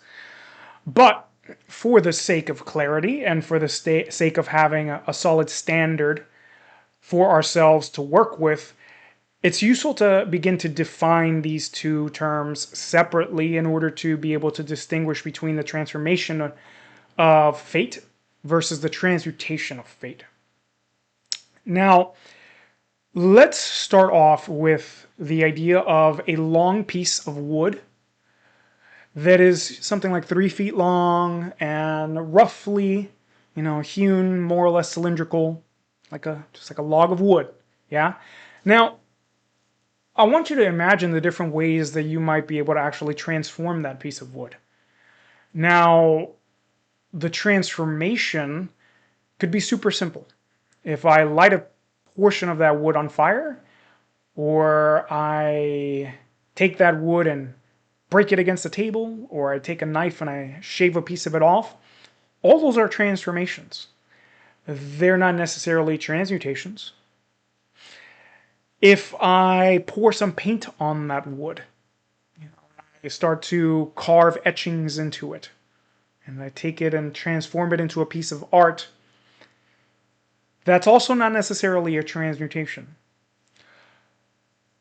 Closer to a transmutation at a practical level would be to take that wood and to move it through a process that alters the material substance of the wood.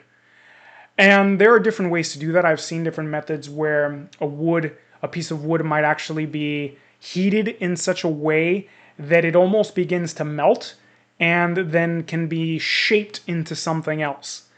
Now, this is not possible with all woods, but it's how you get like the bent wood of the bow of a ship, for example. That curving is that you actually melt and heat the wood in a sense and then shape it. And it changes the wood in some ways, and that is closer to a kind of transmutation.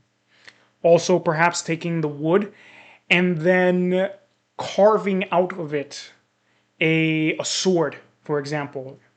You are moving into that wood, and then you're taking that inherent piece and extracting out of it this sword, right? This deeply refined expression of that piece of wood, because really that sword was in that wood the whole time.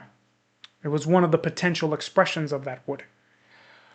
And so you distilled it, and then you take that wood and you apply certain chemical processes to it, like varnishes, or you sand it down, and whatever the case may be. All these different potential things you could do with woodworking. Now that piece of wood has been transmuted into that sword. Those are closer to what transmutation is. So you see, it's not that you are completely starting from scratch. It's that you are taking something and you are putting it through a refinement process to extract out of it, or to distill, or to refine it to be something completely different and yet also the same. So this ties into the idea of transmuting lead into gold, which is one of the more common alchemical symbolisms that you find, that was also, for that matter, a real attempted process. Whether or not there were successful alchemists who could transmute lead into gold is a matter of debate, and not one that I'm interested in. But the idea in this case was that the gold was already inside the lead. It wasn't that you were completely starting from scratch. It was that you were taking the lead and returning it back to its most pristine, refined, and distilled essential core. That in a sense, the matter, the material that is the lead, through the creation process, the creation process of reality itself, had gathered certain impurities and been tarnished in a sense to an impure form. And that the process of alchemy was trying to return that lead back to its original state, or its most perfected quote unquote state, which I prefer to actually just call the most refined state, which would then be gold. Right, so that was the transmutation process as it was most commonly understood. Now, there are nuances and caveats to that. Different alchemists had different perspectives. Alchemy is a very oblique art with a lot of different potential interpretations of what was trying to be said, but that is a very well-established understanding of alchemy at its most archetypal level. Now, it's also important to understand where alchemy comes from, right? Alchemy originally, this kind of alchemy that we're discussing, but also fundamentally alchemical systems from most parts of the world, came from artisanal arts.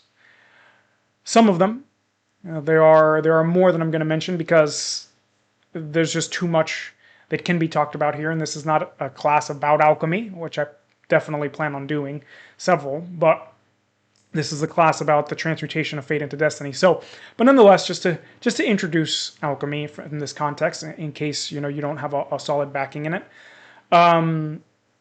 comes from arts like metallurgy, and so working with metals.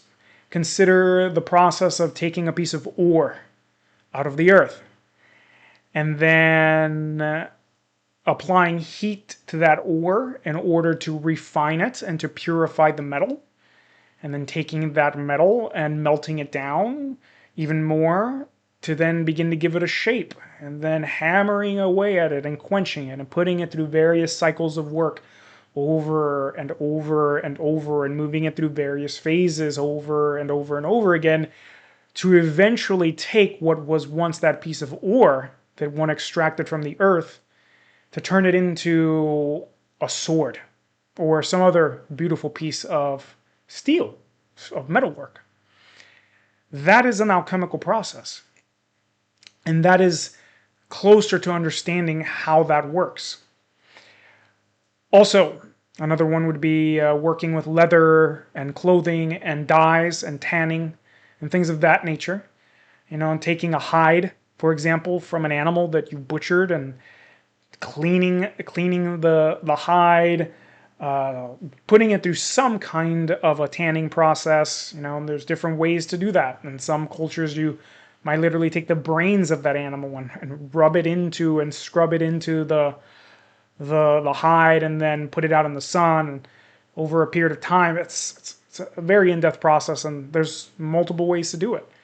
And then, getting certain plants and materials from the earth and pigmentations that are found in nature, and then turning those into dyes, and then shaping the leather, and then attaching different kinds of beads to it, and then painting it and altering it with the dyes to then create this beautiful piece of either clothing or a ceremonial garb or something like that, right? It's a really involved process that took that original hide and turned it into a beautiful piece of art that has gone through multiple phases of change to get there.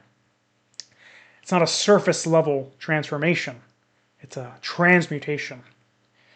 Also, perfume and the making of perfumes, which is a very in-depth process that requires getting all these different compounds in nature, some of which are zoological and some of which are from plants, and then refining them down somehow to extract an essence from these materials, and then starting to combine them together in different ratios and taking the perfume through various processes in order to eventually arrive at this formula that is perfume. And what's interesting is that some of these essential pieces that you're moving into the formula sometimes smell horrible and make you want to vomit. They're so bad. But in their combination and in their process, you eventually get this perfume that smells amazing. Cooking is another alchemical art. You start off with these. Originally you start off with whatever it is that is. A chicken starts off as an egg, right? Like, and eventually it becomes a chicken, and then you have to kill the chicken and take off all the feathers, gut it, etc. And then eventually you might brine the chicken in like water and salt and herbs, and then cook it, season it, and then that's an alchemical process, right? Mixing different ingredients together to make something that is greater than the sum of its parts. That is also a core alchemical idea, is this greater than the sum of its parts aspects. And it is from these kinds of practices that alchemy comes from. That's why a lot of the alchemical language is very physical. It's getting your hands on it. You're distilling, you're forging, you're conjoining, you're connecting, you're purifying, you're washing, you're heating, applying different kinds of heats at different times. You're in a forge process. Yeah, it's a language that is very hands-on.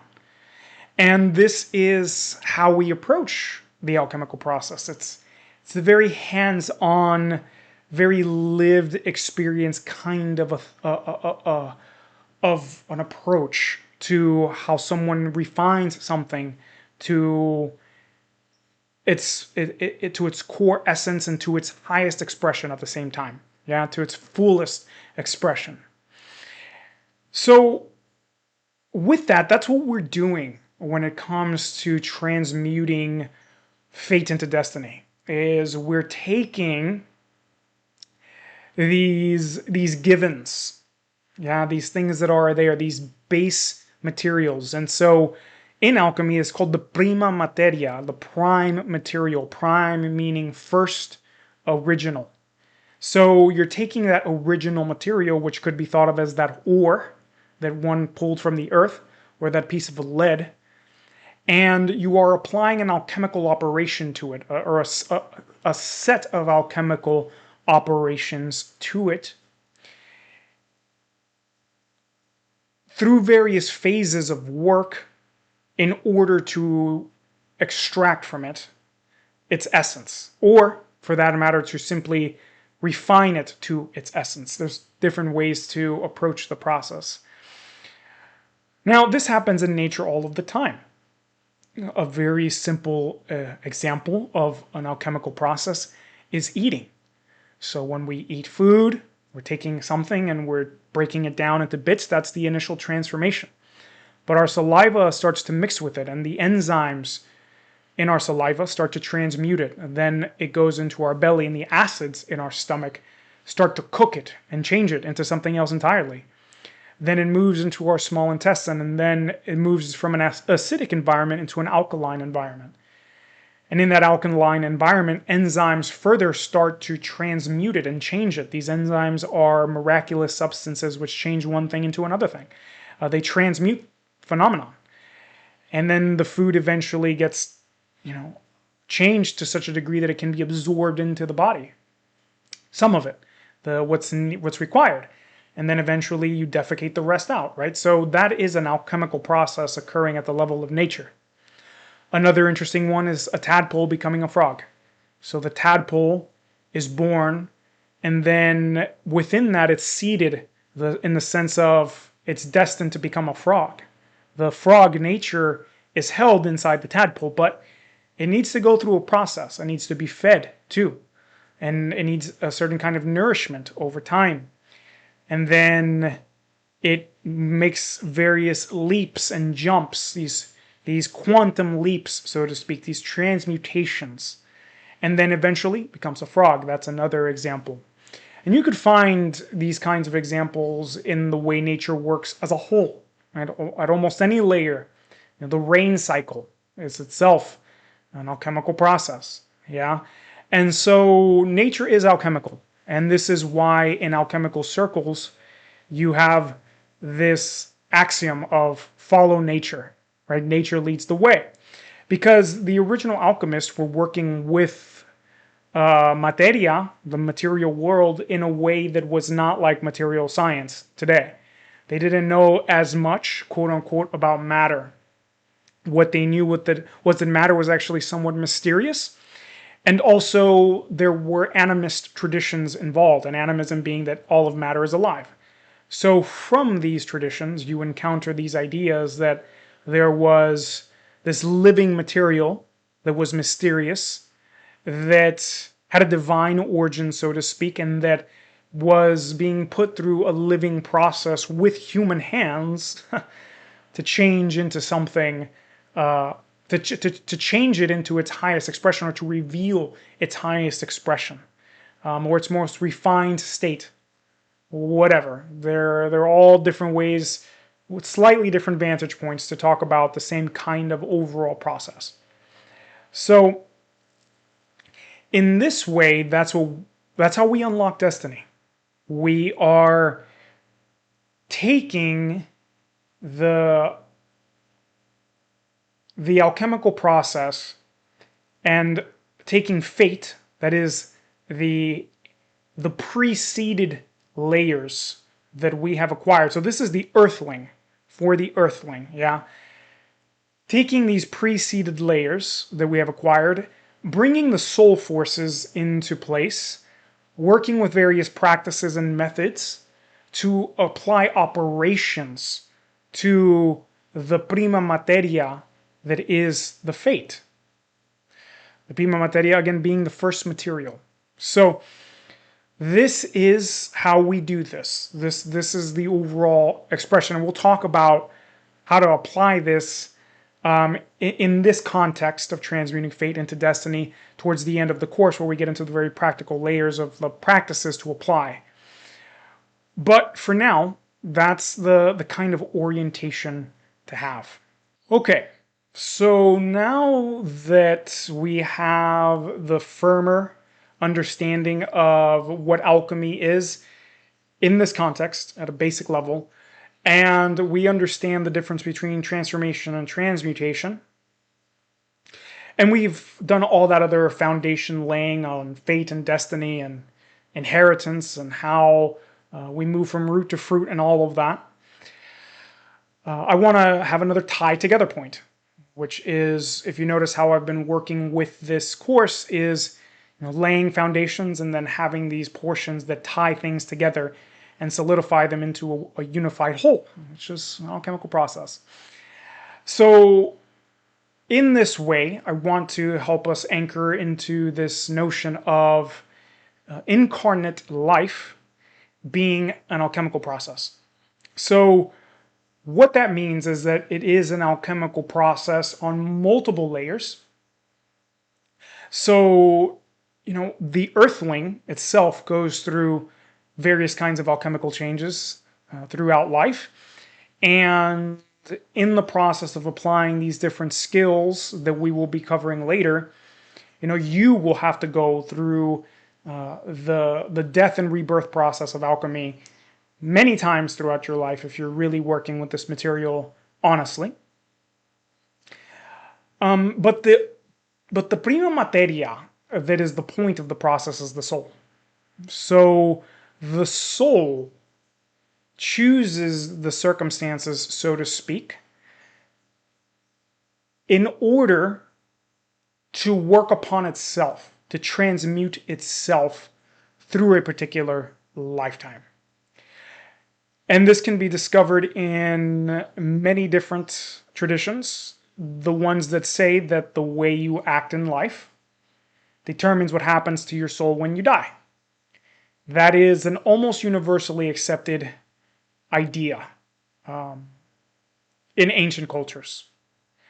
Different cultures mapped it differently, so the reincarnative process would map that across multiple lifetimes, with the end goal being some kind of escape from the death and rebirth process. So some kind of immortality or some kind of ultimate dissolution. So nothing is reincarnating, or that there's some kind of immortal being that can continue to exist after death as a soul force that is not coming back to Earth again. Or, for that matter, a single lifetime in the context of like Christianity, right? You know, you're going to hell or you're going to heaven, yeah? But that idea spreads throughout the world. And what you are finding in that is that the soul incarnates into a body because the body acts as a kind of focal point. It creates pressure. It is a limitation. So that means it's a vessel, because that's specifically what a vessel is. It is a limitation. It is a container. It holds something, a channel. And it is the container that allows pressure to build.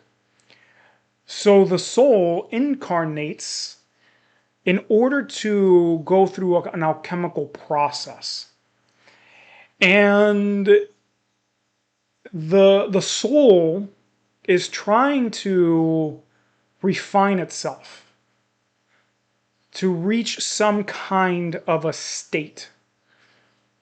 And this is potentially its fullest expression, potentially the understanding of a return back to the source, to God, depending again on the tradition, how that's framed, right? It could be that the return to one's essence is a return to this immortal state of being, this complete dissolution that is a return to this purified nirvana state. Depends on the tradition. There are many different ways to understand it. I don't have, in this particular context of this course, an exact state that I'm pointing towards. I have my own orientation, and each of us has to develop our own. But nonetheless, the pattern is there, right? Soul is going through some kind of a process. It incarnates. The body is a vessel of some kind, a pressure point, a focal point that helps concentrate the change. The soul lives itself throughout life in various relationship to this vessel, to this body. And then at the end, it is changed somehow. And then that determines what the soul is going to do afterwards. Yeah? And so, in that way, incarnate life can be understood as a kind of alchemical process. And the soul force aspects, the lot of fortune pieces, the parts of what the soul envisions and desires, right? Those core images, those core frequencies, the soul medicine, all of this stuff that is coming from the soul being and not necessarily the earthling, applied to the fate, is what catalyzes the alchemical process. And in the mystery that is life, because a part of this process is mysterious, and if you look into alchemy, it is a very oblique art, steeped in mystery and confusion.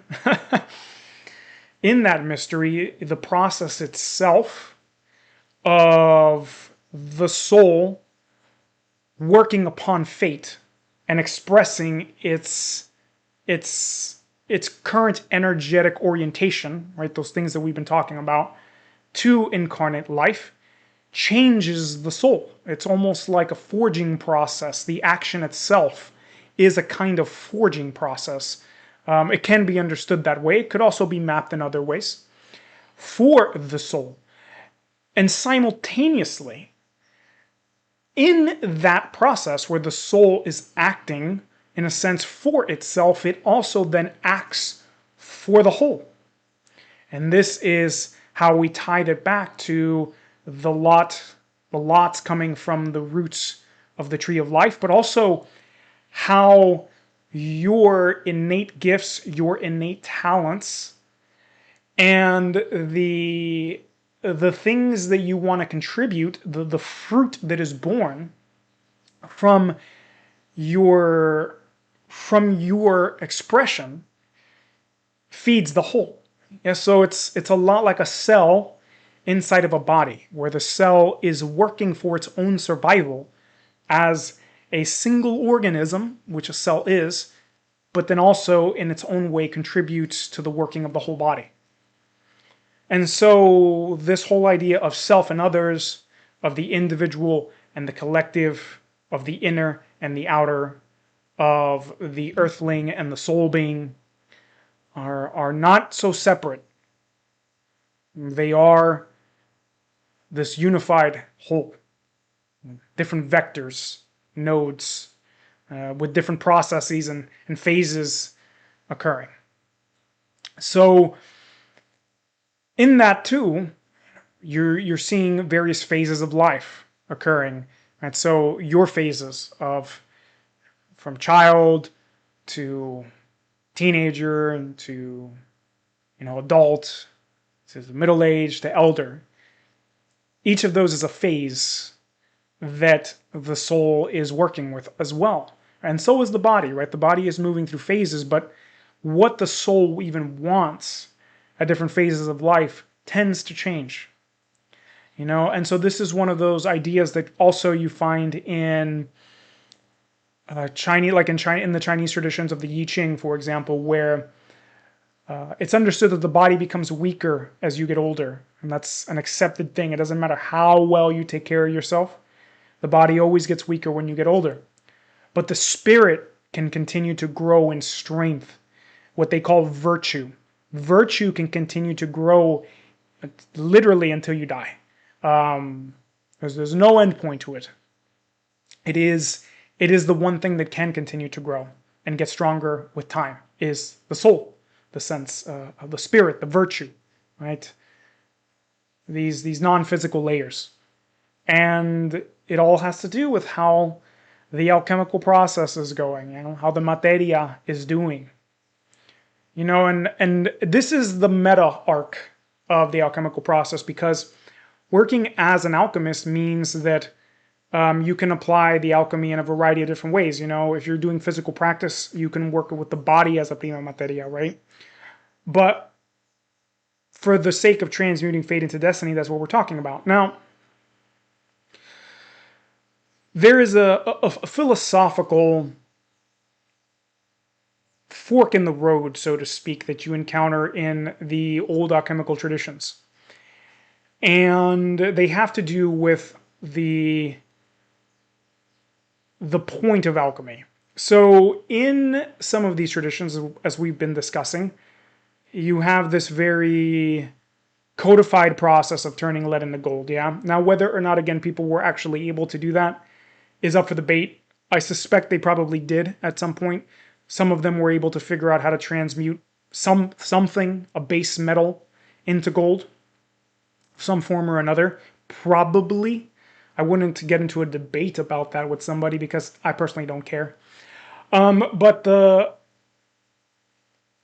core deviation comes when you understand that the point of the alchemy was either to strengthen the soul, or at the very least to include the soul, versus whether it was about the physical materia only and the earthling. And so you encounter this kind of dual set, because if you're just working on lead to turn it into gold, and the inner being is not the focal point or included, then you're just trying to increase the power of the earthling. You're trying to give it material substance, gold, that it can use to get whatever it wants. So in that way, it tends to create greed and avarice in the world, yeah? Gold rush, gold fever, these kinds of ideas, this deep desire for the gold that is meant to make the physical person more powerful. This is where you get chemistry from. Chemistry is a break from the original alchemical traditions, which included the inner person in them. And I'll talk about that more in a minute. But the chemistry is completely divorced from the inner person in the sense of the skill of chemistry is all about controlling matter and making the earthlings more powerful at controlling matter for power. And we've seen how that goes. Now, there's nothing wrong with power. I'm a big fan of power, but in the way I'm about to discuss it. So the original alchemists, they were also animist, meaning that they apprehended that everything in the material world was alive. And when they were working with materia, and so this is when once we codified alchemy as an art proper that evolved out of metallurgy and tanning and perfumery and all that stuff, right?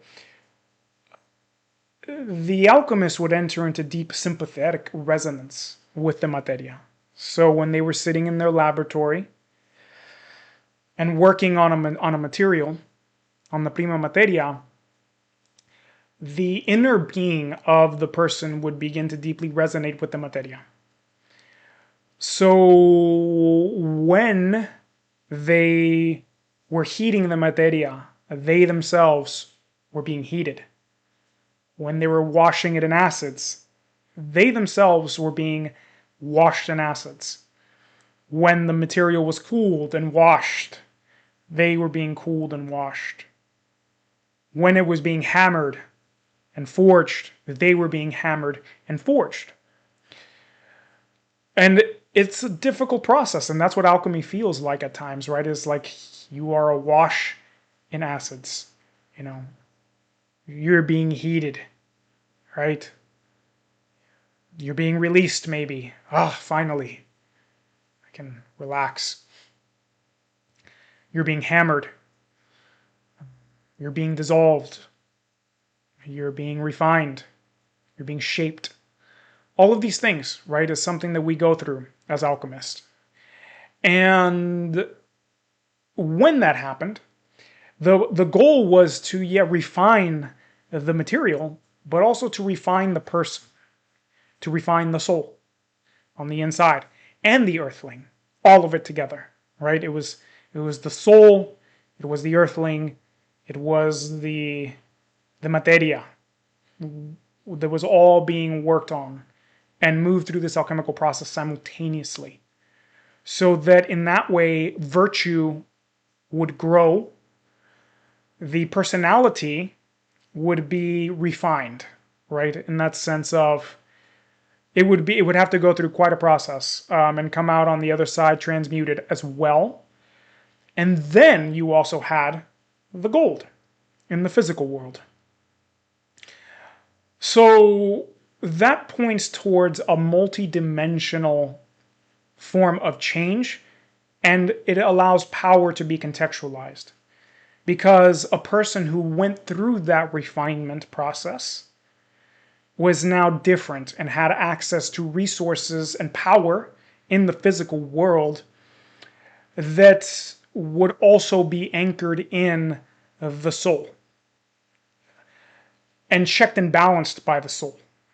Not just a person who had gone through no refinement process that then now all of a sudden had access to infinite amounts of wealth and power. And this is the kind of alchemy we're talking about here. This is the kind of power we're talking about here.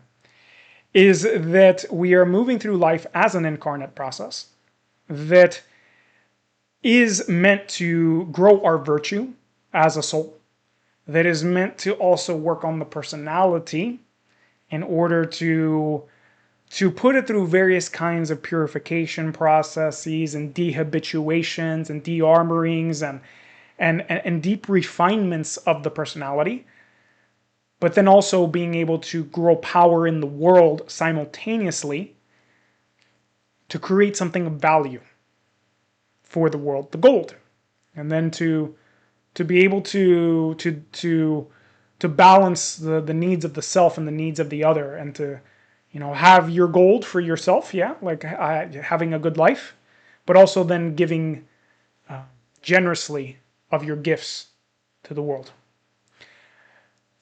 And so that means that, the soul gets what it needs in the sense that it comes here for this incarnate alchemical process. And the personality, the being here, it gets to live out its full expression. So when it comes time to die, you're able to let go of life because you've gone through the process. You don't have all this unfinished alchemical processing to go through at the time of death. And you can be done. This is the idea of dying complete. But then also, in your own process, you give generously and fruitfully to the world of your gifts and your contribution, your fruit. And so that's how to map life as an incarnate process. Or, I'm sorry, the incarnate process of life as an alchemy.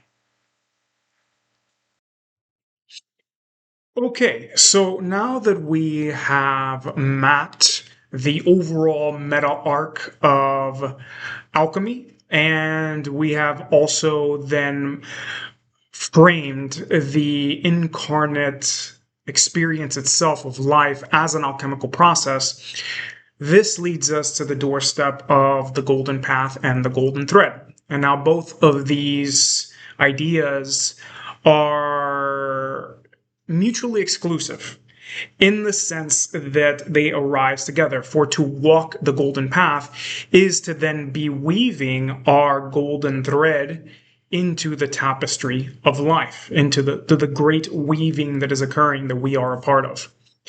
And the idea of the golden path was one that I initially encountered in certain Taoist lineages. And so while I'm not deeply versed in those particular lineages, from my understanding of it, there are lineages and practitioners that devote themselves exclusively to helping people unlock and walk their golden path. And they use different kinds of means, including, intuitive readings, face reading, because a person's bone structure can tell you a lot about their overall gifts and talents, as well as some of their weaknesses, and as well as astrology and various other means like divination too make it into the mix. And so you have this coherent set of perspectives, principles, and practices that can unlock the golden path in these traditions. We're going to discuss some of those elements as far as I have been exposed to them here. Though, to make it clear for those of you who might be aware of that term, I am not directly connected to those Taoist lineages. And the golden thread comes from mythology, and it's something that weaves very smoothly into this overall orientation. So, with that said, the notion of the golden path and the golden thread also takes us back to alchemy. This notion of taking the base material of a person's existence and their faded aspects, and through an alchemical process, which, if you were paying attention to what I said earlier about the golden path lineages in Taoism, that work with all these different tools to help a person lock onto their golden path, then you start to realize that those are alchemical tools that are working a kind of alchemy on the person's fate in order to help them walk this golden path. And so that will come to its full expression when we get to the last slide of this course. But for now, keep that in mind, is that in ancient cultures that focused on doing this, there was often some kind of an established process for helping someone understand what to do. And that's what this course is for, in many ways, is to give you a map, a meta model, one could say, for aligning with your golden path and giving the golden thread. Now, to be fair, there's a lot of pieces that go into this, and really multiple courses of this size could be put together to establish a clearer sense of what to do. But that's something that will come with time. For now, for those of you who have some get up and go, so to speak, and a true desire to make this happen, what I've given is enough to get you started, especially when we get to the end of this course and everything comes together.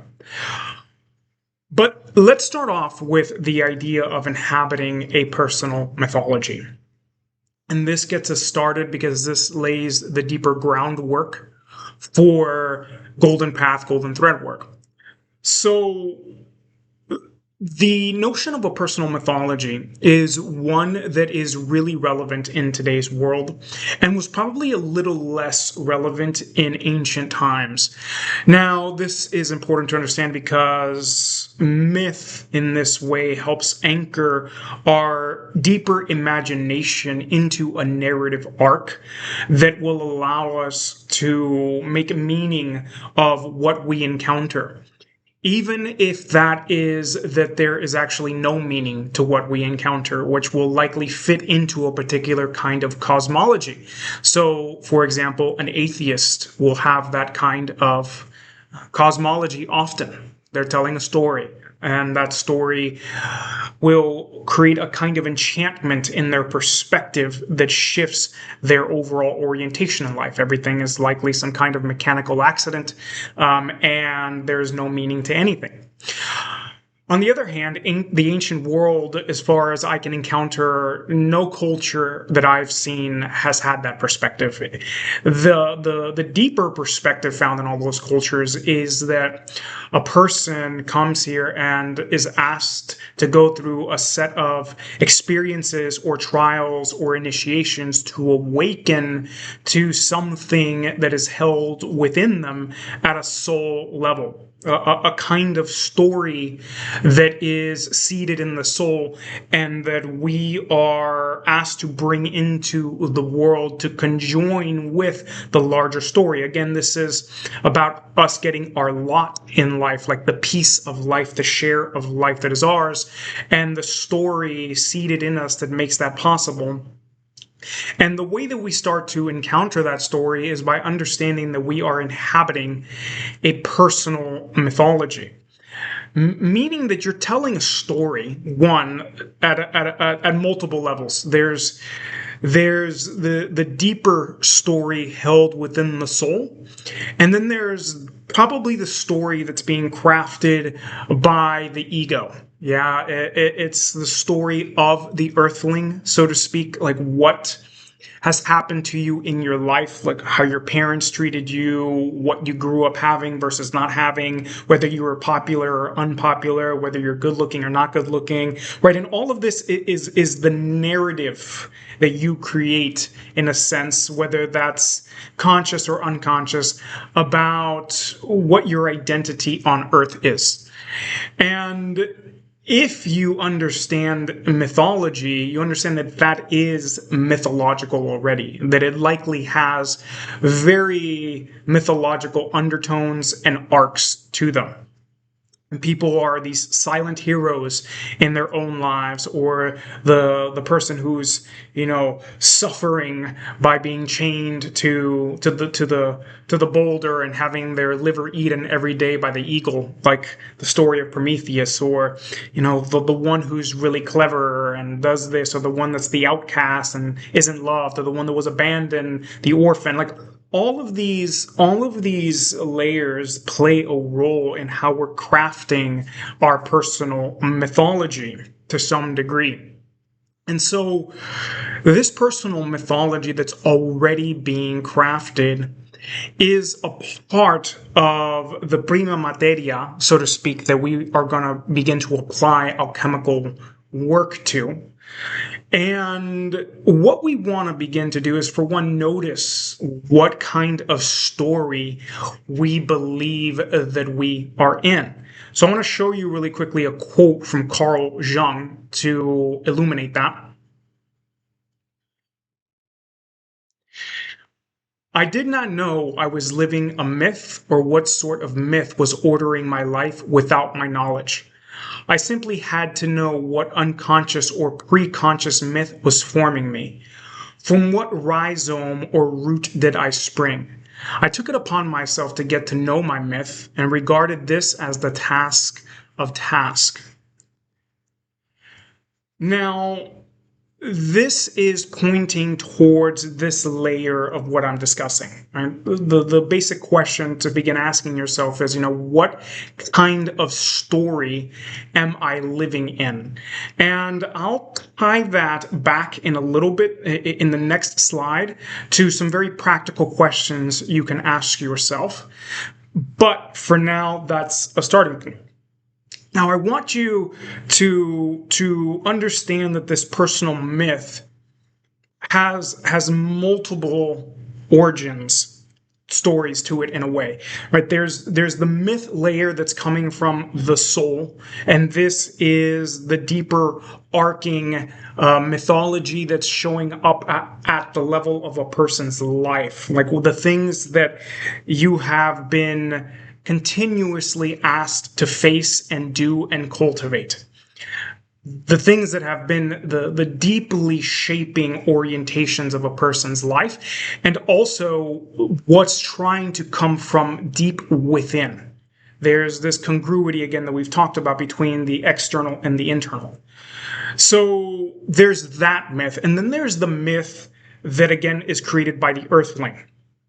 And these two myths can actually have a lot of static with one another. And it's where you encounter certain layers of resistance. Because, again, the ego likes to think that it's in control of the person's life and that it runs the show. But that's likely not the case for most of what's occurring to you or what is deeply impelling you to act. Likely it's utterances, it's signal from the soul. So the initial work of doing this alchemical layering that we're talking about, this alchemical work, is to begin to unearth and notice and feel for the deep myth that exists within you.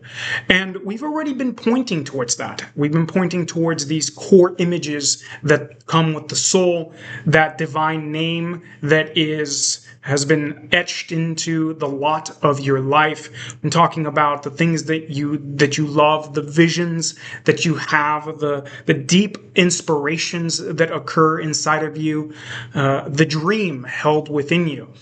Those, when you can get down deep enough to the underlying true desires that are there, not the egoic desires, but the deeper desires, the deeper visions that you hold, those are pointing towards the myth of the soul. What do those myths, what do those images and desires hold mythologically? Are they comedies? Are they tragedies? What are what kind of story would they fit into? What kind of steps are they asking you to take in life? What kind of a character in a story would you become if you were to live those things out? It's these kinds of questions that begin to orientate us towards that. And we're really gonna flesh out what I mean by this by the time we get done. But this is, again, just the starting point, laying a foundation in the notion of a personal myth. Then, again, what has life asked you to repeatedly do? What has life asked you to repeatedly cultivate? When you have encountered challenges in life, what kind of person have you had to become? Because the arc of fate and destiny holds this movement from what you are preceded with, right? What you came here with, that is already, talents and gifts and the lot of fortune, to what you are becoming. And the becoming piece is the transmutation layer that is unlocking an unknown territory, a new territory, this metamorphosis that's trying to emerge. So if you understand that by exploring the challenges that you've had in your life and what they have repeatedly asked you to do and how you innately want to approach those challenges, and then what you become in the process at an archetypal level, is showing you the movement towards destiny. So, one way to map this, and I'm going to give some very basic examples. Yeah. You could have come here with the gift of being a kind of healer, right? Like an innate talent and an innate healing ability that just means that you are able to unify things together, right? That's one of the core functions of healing, is to mend what has been separated, what has been broken, what has been fractured, is to put them back together. And life has repeatedly asked you, however, to develop a kind of deeper, let's say, assertiveness about something, right? Like that's like the initiatory layers, the challenges you have encountered have been continuously asking you to assert yourself, for example, to face a kind of difficult challenge and to impose your will on it, right? So for whatever reason, that healing ability now comes to the fore when it comes to assertion. So it means that you might be being asked to heal the things that that are blocking your ability to be assertive and to bring your will into the world. And that in becoming assertive and bringing your will to the world, that the effect you have, for whatever reason, on others is healing. So that's an example of the type of fusion we're discussing here, is that your innate talents and gifts, whatever they are, whatever that lot of fortune is showing you a kind of inheritance. It's also showing you what you already come here with that can aid you on your path. You don't have to start from scratch. Right? Some people in today's world like to believe that talents and gifts don't exist, that everything is just hard work, and that's absolutely nonsense. And it's usually the result of our very individualistic culture that likes to aggrandize itself and think, no, this is all just a result of my efforts. And it's not. Everybody has talents and gifts, even if they're small. And they might be ignored, they might be suppressed or repressed or oppressed, whatever the case may be, but they're there. And finding what they are shows us the movement, the momentum, the wind at our back. And then the movement towards destiny is one of, you working with those gifts applied to fated circumstances in order to unlock the destiny. So then we have to ask, what are the kinds of fated circumstances that we keep finding ourselves in at the level of our whole lifetime? Yeah, what kind of story is it telling? And how does all of that begin to unlock a personal mythology? So again, the idea of a personal mythology is a lot more important in today's world than it is in other times, because in older times, there was a coherent mythology that was expressed in a culture, and that culture held the person and held the communities that we were a part of. And so then it allowed people to inhabit this multi-layered story that included, the physical world and the spirit world, and why we were here and what we were doing, and what kinds of forces we were connected to. So because we don't have that as much in today's world, and really the main mythology is one of no mythology, so to speak. It's a myth of mythlessness. It's a myth of accidental blank slate, that we don't come here unique and preceded already. If we can find the intersection between these different things I've been discussing, then we can start to understand our personal mythology. We can start to inhabit a story. And it's a story that's meant to be deeply coherent and medicinal for us, that empowers and enriches our soul and allows us to act in a way that lets us unlock destiny. So, again, you can find that by what I've already been discussing. What kind of story are you in? What kind of character are you? What are your talents and your gifts? And what do they represent at an archetypal level? Like in the sense of what archetype would have those talents and gifts?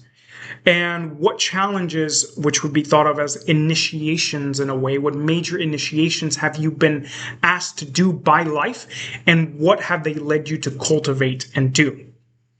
So this allows us to establish a ground for walking the golden path.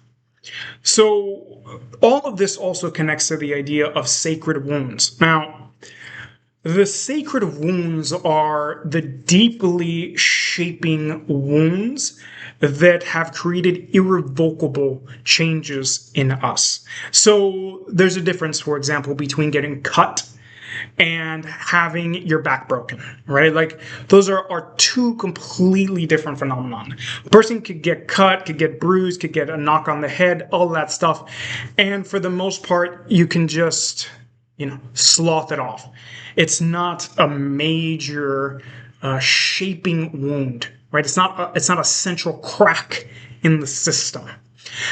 A sacred wound is one of these central cracks. It is, to get a little cliche, it's the crack that lets the light in. I'm sure you've probably heard that term these days at this point, but if not, it's a saying, that the cracks, that the breaks are what allow the light in.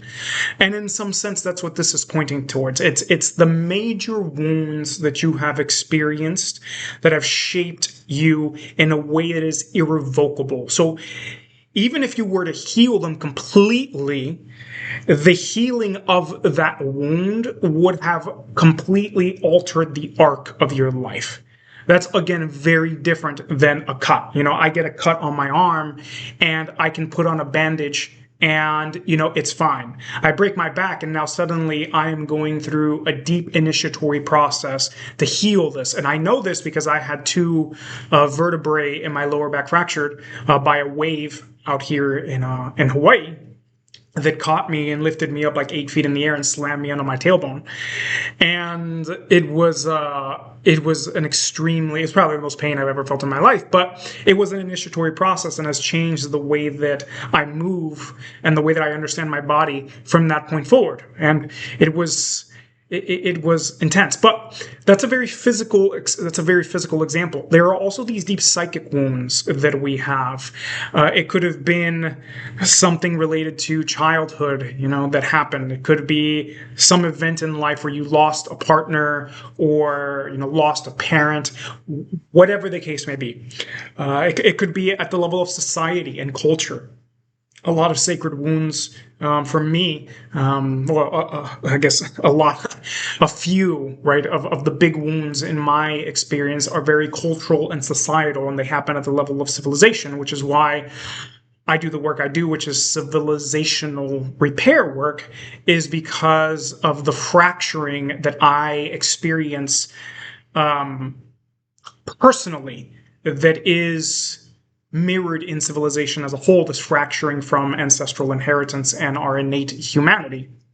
And I have experienced that on a very personal level, and thus my work. So that's an example of a sacred wound, is what wounds do you notice that deeply pain you, that deeply grab your heart, that move you, that have been shaping to you in some way. And so some of these wounds can be directly having occurred to you, or some of them can be ones that have deeply shaped you, but that you experience, that you notice more from the outside.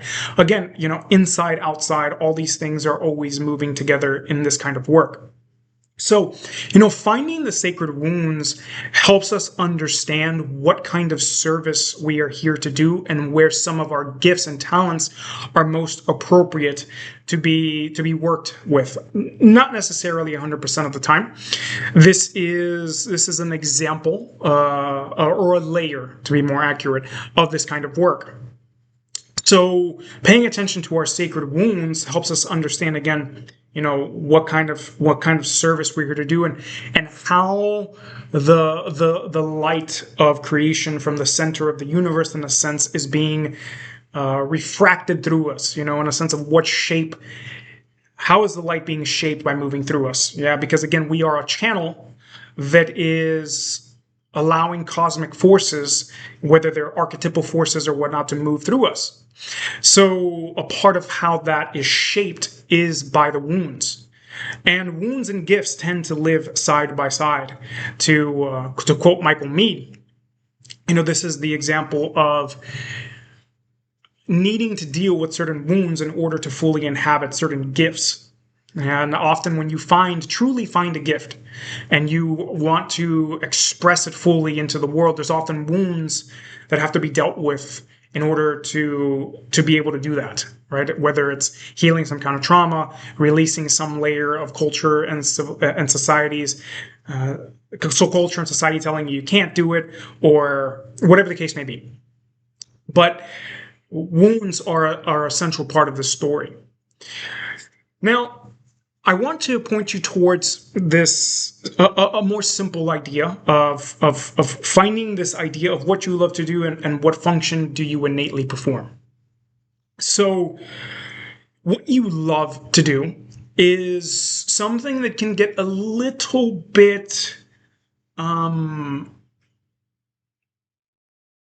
co-opted in today's world to align it with certain notions of love in popular culture that remove its deeper, broader archetypal layer from it, right? So I want to invite you to consider what is love at a cosmic level, right? At the level of physics, in a sense, to be a little bit more materialistic about it. It's love as a force. So love as a force is a unifying phenomenon. It holds things together. It brings them together. It synchronizes them and harmonizes them and links them to be unified. Yeah.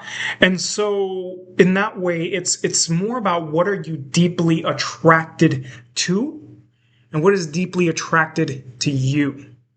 And in that sense, it's also about what you can't stop yourself from wanting to learn about, wanting to explore, wanting to engage with, wanting to do.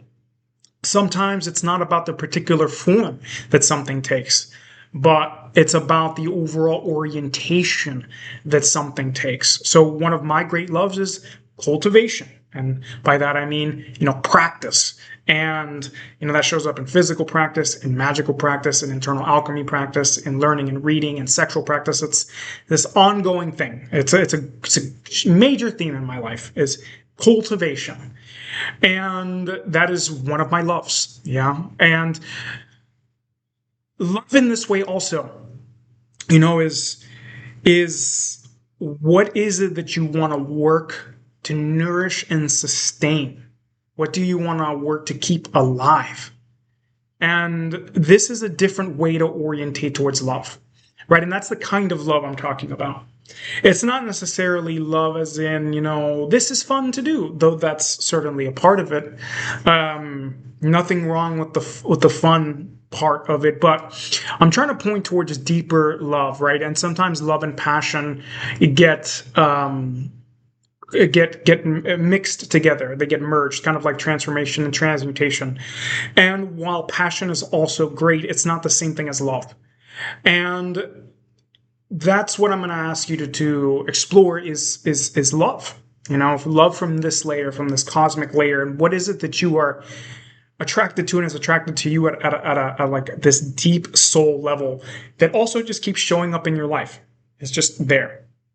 And that ties us into, what function do you perform innately? And all of this is tied together because often you'll find that what you love to do and the function that you perform innately are very congruent with each other.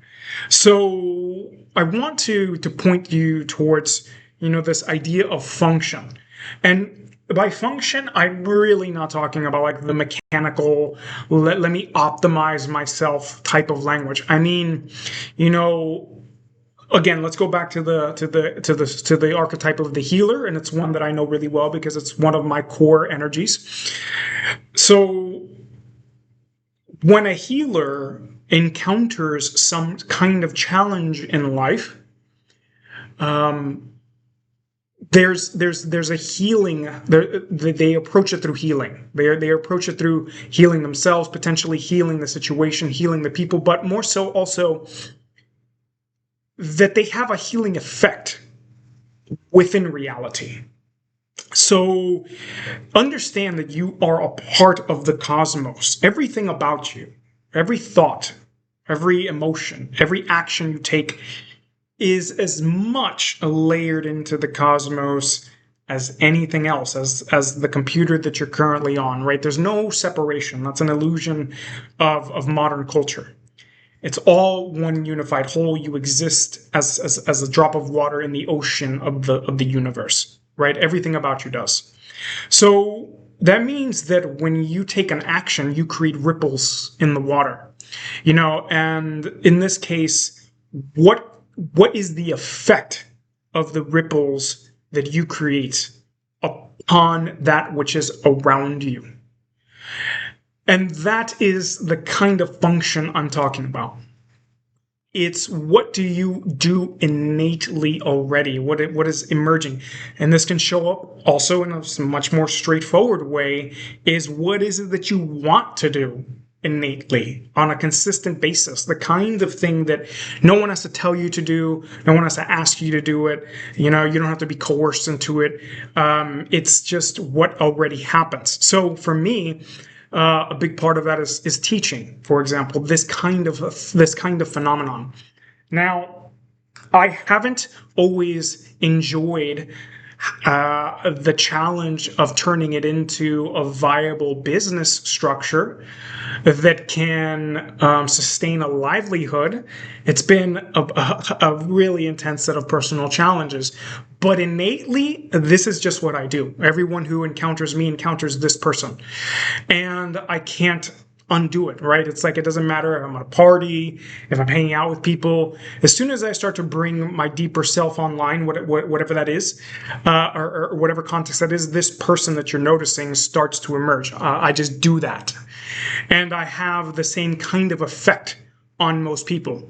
Both my parents come to me for guidance and wisdom. I have friends that just know that if they are wanting to avoid the truth of themselves, they don't talk to me for a while because they know that I'll just bring it out without even trying to. It's just the function that I perform in reality. So in that way, I'm trying to point you towards what function do you perform, and at what archetypal scale is it showing up, and what kind of archetypal forces are behind it. And this can often be found too in your highest values. And so your highest values are the aspects of life that you feel are worth and important enough to take action upon on a consistent basis. Right? Again, that's pointing you towards, what is it that nobody has to ask you to do? What is it that you love to do? What kind of things fill your space when you look around? What are your books about? What is the equipment that you have around you for? What are the things that you collect? What are the books, the courses that you buy, right? Like, what are they pointing towards? All of this is pointing you towards values. It's the things that you consider to be important, fundamentally, and important enough to prioritize in your life. Those are also pointing you towards all of this.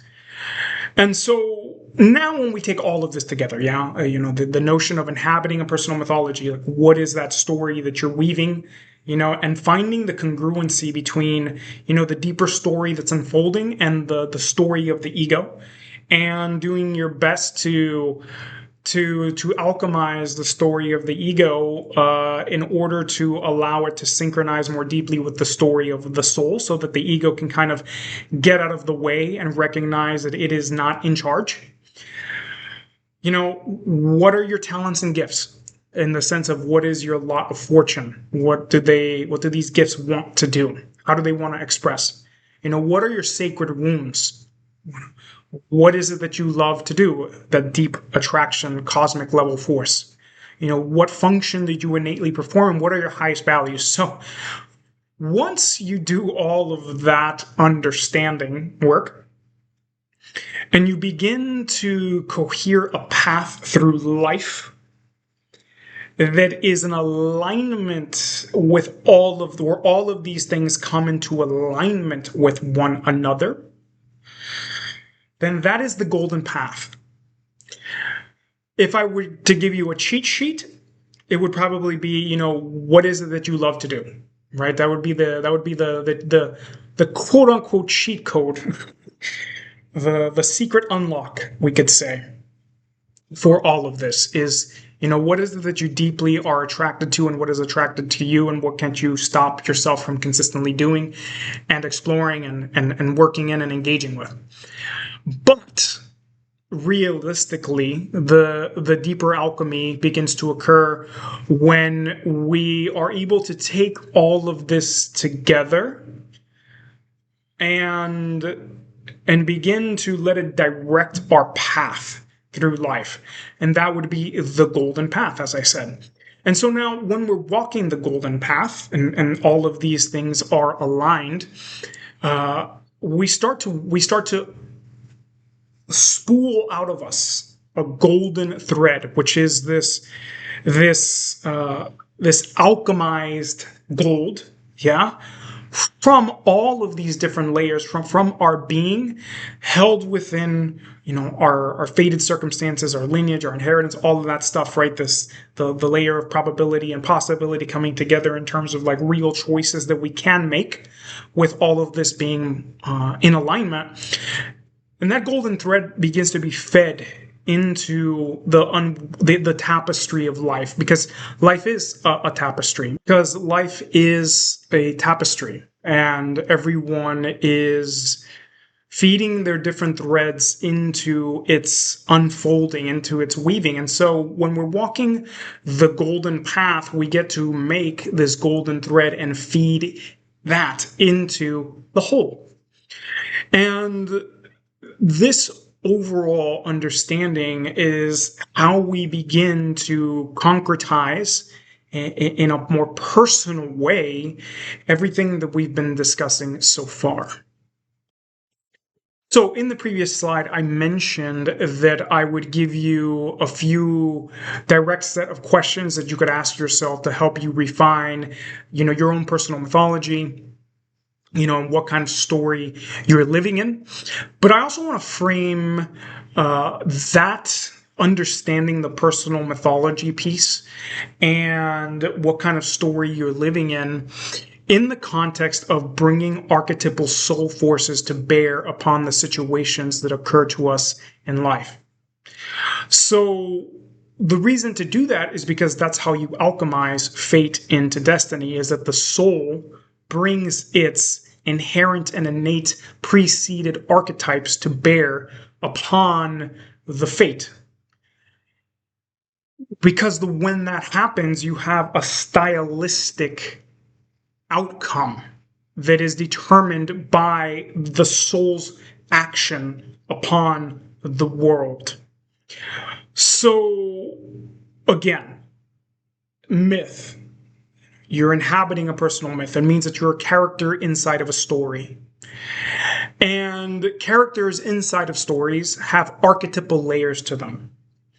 So when we're talking about the archetypal soul forces, we're talking about the archetypes that came preceded with the soul. Preceded meaning like a seed that holds the capacity to become a tree, the potential to blossom and flourish into the tree it's destined to be. And also preceded, meaning like what came before you.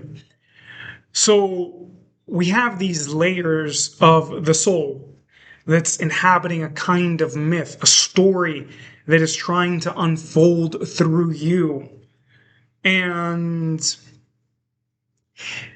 when we encounter the demands of life, because in some senses life is problem solving. In fact, one of the creation stories in ancient Rome or Greece, I don't remember which one at the moment, pretty sure it's Greece, talks about how the goddess Necessity is standing at the root of the axis mundi, the tree at the center of the cosmos, where the souls from the underworld enter into in order to rise to the middle world to come here. So necessity, in the sense of the demands of life. The demands of life is in a way a problem-solving endeavor, because those are the creative impetus that we receive. They are in a sense, what we are being asked to contribute to perform a service upon, is the challenges that we encounter, the initiatory points that we encounter, the holes, in a sense, that need to be filled, that are emerging. It doesn't mean problem as in crises necessarily. It's what requires something in order to equalize and harmonize and or discharge so that life can continue unfolding. So because we are a character inside of a myth and we're living out a myth, and the soul is trying to live out a story that's at its center, then when we encounter these challenges, each soul faces that challenge in a unique way. Meaning that you could have the same challenge and different people will approach the problem differently. So now here's an example. Everyone who cares about their health typically has to exercise, right? In today's world, because this world can be sedentary, you're faced with the problem of how do you move your body in order to stay healthy, but also potentially to cultivate yourself in some form or fashion, to do the things that your body wants to do, to have fun, if you enjoy movement, all of that. So from a problem-solving layer, and now I'm not saying that souls are solving these problems, because in general, I actually think that for the most part, there's a lot less soul in our world than there used to be. And that's one of the major fractures that we have in modernity compared to the ancient world. And so, but nonetheless, right, archetypes act through us all the time. And that layer of reality is still present, though not as fully synchronized with the emergence of reality as it used to be, or as it can be in the future. Everything's a cycle. But going back to the exercise. So a warrior, for example, will approach physical training in a very different way than, let's say, a yogi. Correct? They're both solving the same problem, and the outcome is very different. Right? A warrior might be training, with high intensity conditioning, heavy weights, martial art, trying to, get better at their ability to fight, stress inoculation training, all of that, yeah? Whereas a yogi is going to be interested in, physical asana, probably breath work of some kind, pranayama. They might be doing certain kinds of energy practices, maybe devotional prayers and things like bhakti with the Hindu deities, whatever the case may be. But you notice there's two different orientations to the same problem. Now, that's just a really basic example that's meant to point towards the uniqueness of the soul applying its powers, its gifts and talents that are held within its archetypal forces, like what its archetypes are good at doing, to the circumstances that we have in life. And that is a big part of how we start to unlock destiny, because that's how we start to bring consciousness to what's emerging, right? That's how we merge that's how we fuse together the conscious and the other than conscious. That's how we apply soul forces, bringing archetypal soul forces to bear upon fate. And then that allows for more destiny to emerge. Now, being able to do that on a consistent basis, consciously, is an incredibly demanding task, in the sense that it will take a consistent practice your whole life to do. And that it's not a matter of I got it, I'm finally doing it. It's a matter of degrees and a spectrum effect. And the more you can synchronize the earthling with the soul being on a consistent basis and engage in the practices and technologies that facilitate this layer of reality to work, the more that you are able to then do this in degrees. So this is not a state to get to and you're done. It's that consistent practice we were talking about alignment versus misalignment, and how deeply you can get aligned, and how there's no end to that deepening of alignment. Alignment is in that way inexhaustible. There can always be more. I mean, of course, when you get to a certain threshold, you may not notice the massive differences, but it's still the overall layer. But with that, I also wanted to just give you these few questions that you could ask to help, again, frame what kind of story you're in. What has life repeatedly asked you at the level of archetype? Again, what kind of archetypal challenges have you had to face that have deeply shaped you? For me, there's been a few really big ones. One of them is in my health. For those of you who know my story, I had a lot of health challenges. I'm healthier now than I can remember being in easily a couple of decades. And there's still more healing to do realistically. And this is not like, oh, I'm broken, I need to heal. This is, I've life-threatening, dying at 40 type of health challenges that I had when I was like 28, right? Heart problems, gut problems, joint problems, autonomic shutdown, like all of these layers and more. And I'm not going to go into all the whys, but it was a set of circumstances that occurred in my life that broke me down to the degree that my body just had to be fractured. And so an enormous part of my process in life, and even going back earlier to health challenges that I have had as a kid, have been around healing. That's just a core thing that I've had to deal with. And the healing journey in and of itself has been deeply shaping and has been an inherent part of my personal path. And a part of what has allowed me to cultivate the skill set and the knowledge base that I do is that. It's also one of my highest values is my health, for example.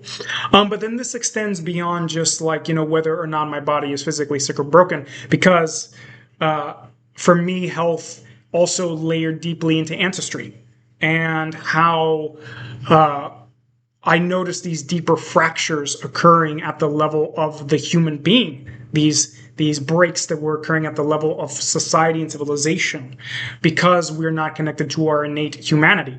So a part of my work is restoring all of these layers at a civilizational level. So that is also a healing function. Yeah. So as you can see, that's what I have been asked to repeatedly do at the level of archetype. There are certain shamanic aspects to that, because at the core of the shaman is the healing of that which has been broken, is the bringing back together of the broken pieces to create a whole that is greater than the original, before its break. And not saying that I'm a shaman or anything like that. It's just an archetype that has shown up in my experience a lot too. So that's an example in my own life. And what that means for you is what that means for you. Again, what effect do you have on those around you? What is it that people say about being in your company? Or why do people come to you in a sense? Like, why do people want to be in your company? Those are things to pay attention to. And if you don't know, ask them, right? That's a very straightforward thing to do. What calling have you repeatedly heard? Meaning, like, when you feel like, I have this calling to do something. I really want to do this thing for people. What is it that, or even in the world, it doesn't have to be people. It could be, your calling could be the forest, the pain of the forest, and wanting to help, reforest certain areas, because a part of your soul is connected to the deep forest, right? Or to the oceans, or to the welfare of certain animal species, right? Certain creatures that's a calling that you've had, is to work with certain animals or certain creatures over and over and over again, right? It could be anything, but what are you repeatedly called to do? And then again, what kind of story are you living in? How would you frame this story methodologically? One thing you can do, in today's world, it becomes a little bit different. But if you work with LLMs, like Claude or ChatGPT or something like that, you can create yourself a biography, right? Write a biography out, feed it that biography, and ask it what character and myth your life most resembles, and you will get some interesting responses. I have found some that have been pretty accurate, as much as I feel like LLMs have their challenges and their drawbacks. There's also certain things that they're good at, and pattern recognition is one of them. So you can take time to just learn a lot about myth and try to find the resonance between your story and mythic stories, or you can do something like that. But, find that. And then, look for what's there. And what does that say about all of this, about how to bring, archetypal soul forces to bear upon the fated circumstances in your life to create a trajectory forward.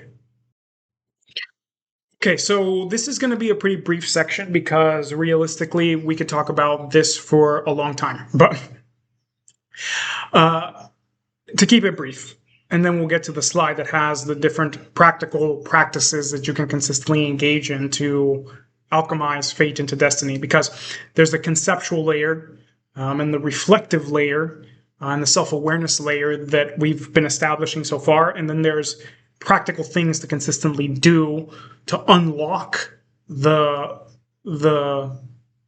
gifts that this could have for you. But there's this phase model in Western alchemy that moves from black to white to yellow to red. And they're related, actually, in some ways to fire and to the effect that fire has on phenomenon. But when we step back from that, there's also an element of light, fundamentally. And this light and darkness element, moving from black to red, is potentially mapped and understood through, the conscious process being the light, and the other than conscious process being the dark. And by dark, please remove any connotations you have with something bad. It just means that it's in the shadows, right? We don't know what's there. And we don't have direct insight into what's occurring, insight. So light is something that shines a light upon phenomenon so that we can see it. There's also this element of death and rebirth occurring here, right? Where the darkness represents a kind of death process, and then the light represents its full fruition. So this, in a sense, is talking about also the notion of root to fruit. So the roots are in the darkness, and then the fruit is out in the light of day in its full expression. It's a map with many potential meanings. Also, depending on what alchemical tradition you're encountering, the death process, the Nigredo process, can be very harsh and very intense and very cataclysmic, because it could also be, taking a piece of metal and cooking it in a fire until it's blackened and ash and just charred, right? For example, as this, but it could also be a womb. It could also be a soil that something grows out of. It can be understood from a variety of layers of something moving from the unknown to the known, from the potential to the full expression. It's really mapping a language of nature, a phase model of nature.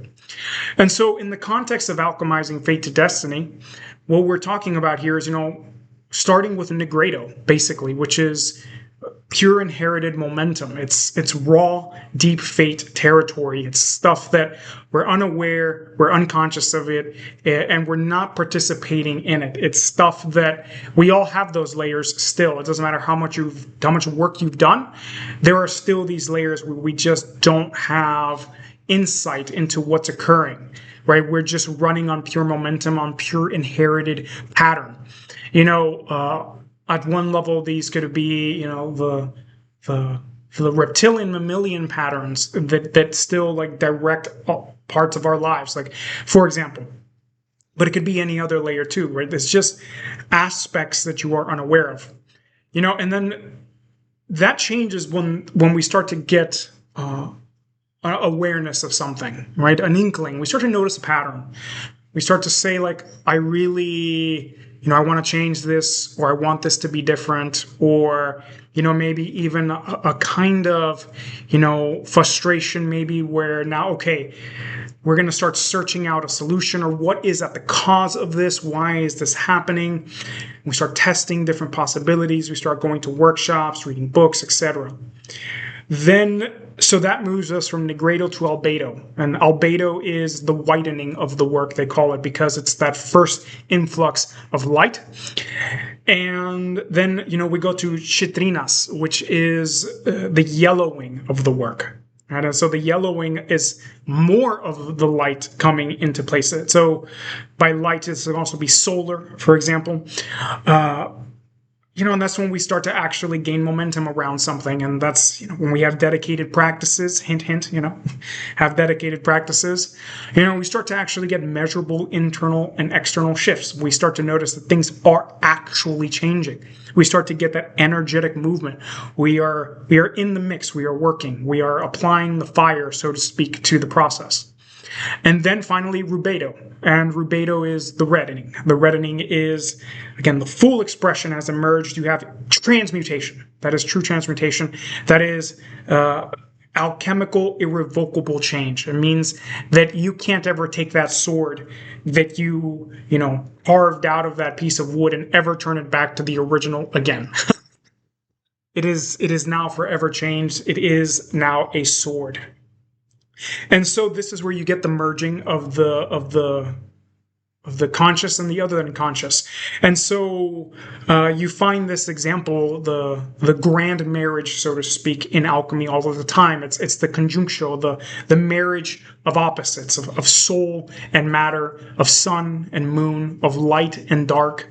And it is here where you unlock destiny, right? Because again, if we're talking about fate being these constraining momentum-based patterns that we're just, we could be asleep our whole lives and just be carried by that fate, and it would take us until the end.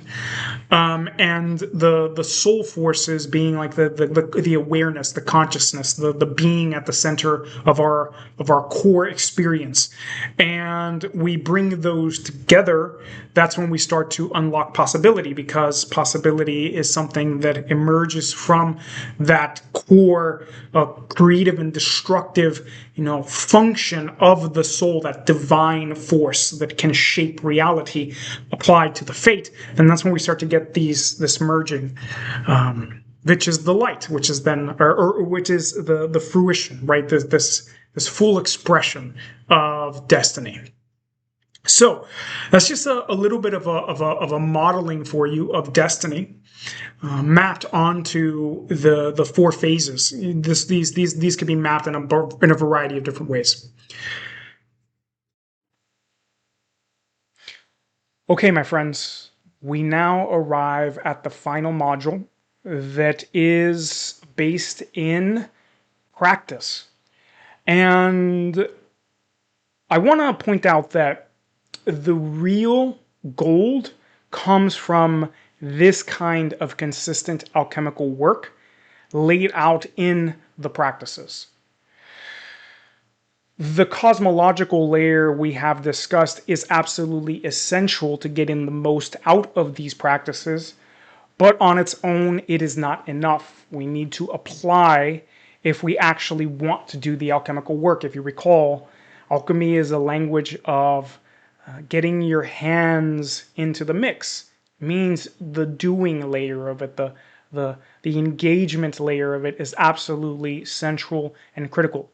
Now, while listening to all of these cosmological understandings can create aha moments and shift your perspective, what truly anchors them into lived experience is the practices. Now, each of these practices is so in-depth that they're their own field of study. So I'm not going to go into how to so much as I'll point you along the way. And I teach a variety of these methods anyway. So the real work is understanding how to apply them to this cosmology of transmuting fate into destiny, and then actually doing the consistent ongoing work. Now, there's two big ways that the transmutations can occur, and they both actually feed into one another. One of them is slow, ongoing, steady change. That turning of the wheel, slow, slow, slow. That's the daily stuff, the consistent practices that we're doing, the rituals that happen on a consistent basis that are continuously course correcting, continuously aligning, continuously calling in the direction that we're trying to go in. And the other is big transmutative events, which permanently shift your perspective and permanently shift how you approach daily life. They're the deep insights, the ahas, the irrevocable metamorphoses that occur in life. Those could be directed from within or events that occur on the outside. Of course, small, consistent, ongoing efforts can create pressure on the system, like cooking a cauldron, so to speak, that eventually brings something to boil, and you get this transmutation of the water into steam. That's another transmutation, right? And that's where you get this idea of bringing water to boil, so to speak. So, that's the kind of change we're looking for in that way.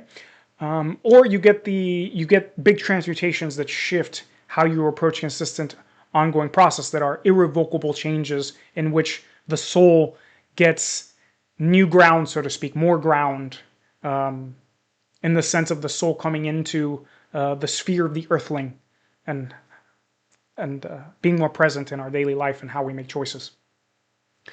And solves some of our soullessness, so to speak, that is very rampant in today's world. So, also, I want to make it clear that what makes these practices powerful is the cosmology, yeah? So, everyone and their mother has access to these tools these days. They're very accessible. And yet, you don't encounter many people living in deep alignment. That's because the tools themselves have to be held within the cosmology and applied within the cosmology to be super powerful. So I'll give you a great example, which is astrology. And I'll come back to astrology, because I'm going to go through all of these in sequence. But a lot of people approach astrology in a very superficial way, They really only care about like a generalized horoscope. They probably only know what their sun sign is. They don't know what their ascendant is or their moon sign is or where their lots of fortune are at or what's at their midheaven or whatever, right? And if you don't know any of these terms, I invite you to check them out, and learn a little bit more about astrology. And I do plan on teaching a course on alchemical astrology eventually, as soon as I feel ready to help people kind of navigate these things. But, astrology used for these very vague, superficial purposes, like, what's my personality like, or, am I compatible with this person, or whatever, what people call pop astrology, is not the same thing as understanding astrology as a part of your personal creation story. The literal configuration of the heavens and the earth in relationship to one another at the moment of your birth, which is a creative moment. It is your creation story, in a sense. It's a part of your creation story. So the astrology layer can be really helpful in that regard, right? And understanding, okay, I'm approaching my astrology so that it points me towards these layers of fate and destiny is very different, right? So you have to hold this stuff within this larger cosmology in order to get the deeper value out of it. But, all right, let's start at the beginning. So practical magic and divination. These are time-tested tools that were some of the most commonly used from a deep ancestor perspective for staying in alignment with destiny. When I say practical magic, I also mean ceremony and ritual.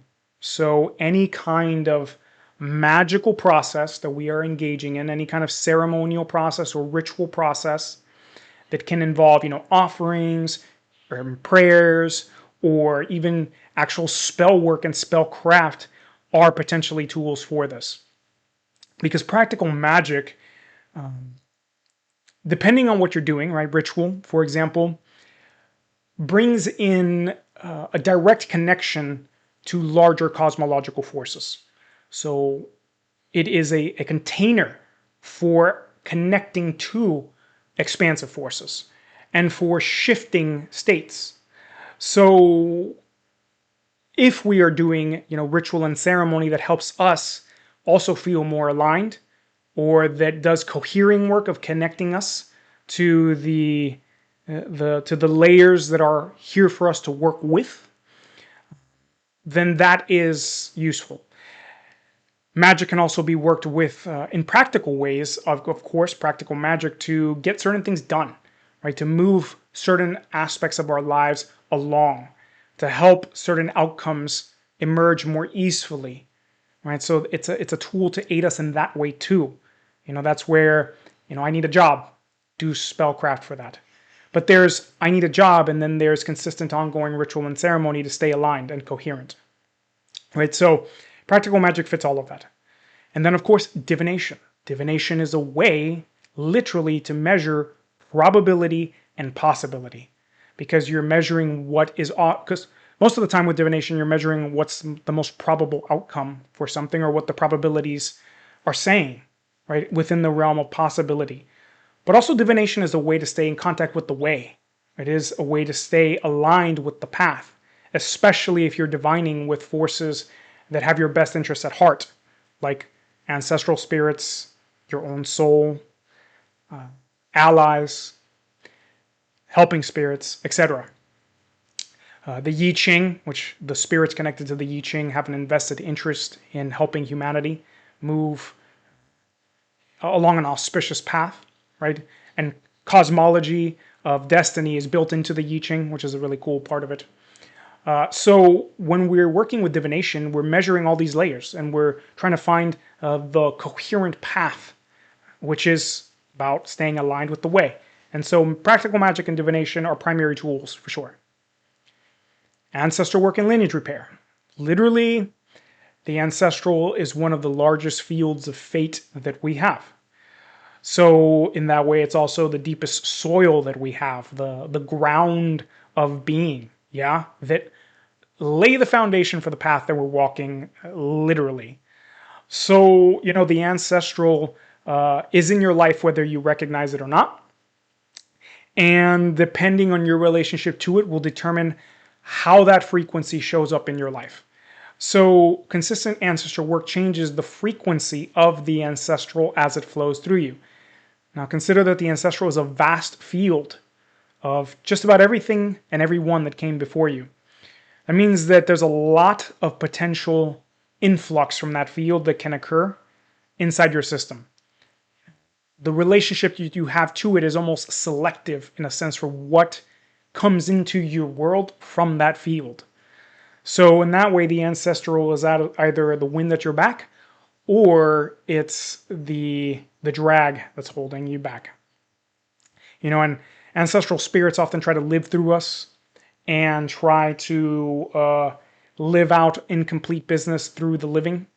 And this is the idea of hungry ghost. And so ancestral work is also about, reducing the hungry ghost influence in your world. But it's also fundamentally about helping those spirits be laid to rest, right? And so it's kind of dual purpose in that way. And lineage repair is about reconnecting the ancestral lines from the point of fracture a few thousand years ago, because there was a fracturing of the ancestral in the Western world. And, we're kind of aloft in a way. But it's not an aloft as in completely separate. It's more like an untended garden that has all sorts of weird stuff going on in it. So lineage repair is like tending to the garden. Astrology. Now we come back to astrology. Astrology in this way, my suggestion is to work with an astrologer or to take some time to learn about astrology if you really want to take it seriously, and pick a system initially and start with that system and maybe never move beyond it. So, what I mean by that is, Western tropical astrology or Western sidereal astrology. Also, you could work with Vedic astrology, which is sidereal too. And you could also work with Chinese astrology, Baze astrology. I hope I didn't butcher that. But there's this four pillars astrology that happens in China, and there's Mayan astrology too, right? There's a variety of systems. The key is to learn one and learn it well. I've discovered that they're all saying the same thing from a different perspective, and they're measuring a different phenomenon. What I have found is that the Western astrology is very focused on the earthling, right? And the personality, right? Whereas Vedic astrology, for example, is focused more on the soul and what's going on at the level of the soul's code, so to speak. Then, Chinese astrology is more like acupuncture, in a sense, like energetic acupuncture, in that it's trying to change the flow of energy on Earth and in your experience, right, through a relational context. And Mayan astrology is a beast I don't particularly understand all that well, but yeah. The key is to choose one and then to have the eye towards fate and destiny that we're talking about. What's fated and what is more destined, And different astrologers can give you a different perspective on that. But it's been one of the main tools I have worked with, and it's incredibly accurate. I mean, I'm so annoyed sometimes by how accurate astrology is. It bothers me. Yeah, it's been one of these layers of actually like surrendering to what is obviously something that was preceded before me. Yeah. Serious meditation, right? And by serious meditation, I mean, baseline, 20, 30 minutes a day at least. I'm typically at about 50 minutes to an hour and a half a day, depending on the day. Often, it depends on whether or not I get 1 or 2 sessions in. And even that is like entry level meditation. People who serious meditation are meditating for 3-4 hours a day. Now, that would be classified as a core meditative path, like Buddhism or something like that, classical Buddhism. But, for those of us who aren't only following that path, a baseline dosage of meditation, so to speak, that is viable for this is something like 30 minutes a day. And there's many different kinds of meditation. I'm talking about some kind of awareness, witnessing, watching, attention, focused meditation, right? Not just, whatever people are calling meditation these days. And the value of this is that it helps us to recognize habituated patterns really well. And it also helps strengthen the ability to be conscious, right? And to direct and focus our attention, and then at deeper levels, our awareness, a quality of the soul, not the only quality of the soul, which is what some traditions would say, and I would disagree with them. But nonetheless, a core quality of the soul is this witnessing attention, right? That is at the core of your experience. And so meditation on a consistent basis helps strengthen that. That ability to notice the habituated loops, to quiet the mind so that there's more silence and more ability to hear what is coming from deep within, and even potentially from the outside, because the world will send you signals too for paying attention. So yeah, serious meditation. De-armoring the body and trauma work. Super valuable. I've talked about this before. So armor is a very in-depth topic, but it's basically habituated chronic forms of emotionally and psychically charged muscular tension.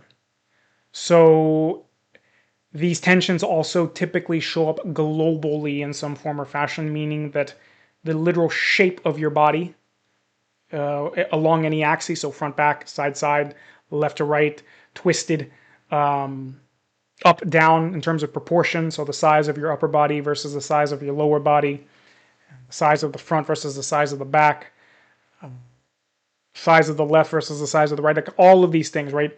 These large global structures are habituations, and they're typically charged with some kind of underlying psychic layer. And these things typically form in youth, a very young age, and they are definitely a layer of like unconscious fate level work that is super helpful. And they have a lot of resonance with the personality. and they keep the personality stuck in certain loops, and they restrict the flow of chi, or the flow of the non-physical, so to speak, into the body, right? So the more armored you are, typically, the less soul force you can properly channel, because at some point you just run into a block, right? So doing trauma work and de-armoring work, and they're really kind of a linked phenomenon, is super helpful. And I've talked about how to do this before. There's stuff on here on Eating Ancient Virtue. And if not, look into the work of Alexander Lowen. Very helpful. Hypnosis is another tool. It's not one I've worked with a ton, but I have seen the results of it. I did spend a period of like 6 months to a year at one point, like going deep into the hypnotic technology of David Snyder, if I'm remembering his name correctly, and it was very powerful. It was not for me long term. There's also a variety of different maps and models for approaching hypnosis, some of which are very willful and some of them which are very passive. But I know several very gifted hypnotists, and I know that they get very powerful results. So it is definitely a layer that can be worked with in order to create change and to release certain kinds of fated patterns, and or to move in the direction of destiny. And then finally, depth psychology. So depth psychology is the kind of psychology that you encounter with the works of Carl Jung, or James Hillman, for example, which are two of my favorites. They're my primary reference points for it. Michael Meade as well is another favorite of mine, but he's not just a depth psychologist, he's also a mythologist. His work is phenomenal and amazing. And in depth psychology too, you encounter the exploration of myth and the exploration of archetype, which should be obvious to you why those are valuable and important. But they can really help you understand some of the deeper inner workings of the psyche, and how those inner workings are being reflected in your own world. So, taken together, these are the tools that I suggest working with. Are there more? Sure. And, for the most part, this is eating ancient virtue, right? So I'm pointing you towards the layers that are older and time tested, more so than necessarily the newer layers. Not to say that some of the newer tools out there are not useful, because some of them are absolutely useful. But, you can do your own research on that if it's really important to you. But this is what I would suggest. And, taken together, some play with all of these is the most ideal, because they each approach everything from a different perspective, that helps give us a more holistic framing and set of tool applications than a single method alone. However, with that said, if you go very deep into one method, it might be enough for you, right? I tend to be someone who is more generalist in that way, of getting core competence in all of these layers that I'm interested in and working them together in an ecological context that is pointed in the same direction. But some people will find that going deeply into one or two of these is more than enough for them to get what they need, and that would probably reflect something in their own magic and medicine and soul level expression. So, with that said, it's been a pleasure having you here, and I really hope that this work helps the intent of root to fruit, so to speak, right? The arc of inheritance to destiny. And yeah, I hope that you move forward in good auspices, my friend. Take care.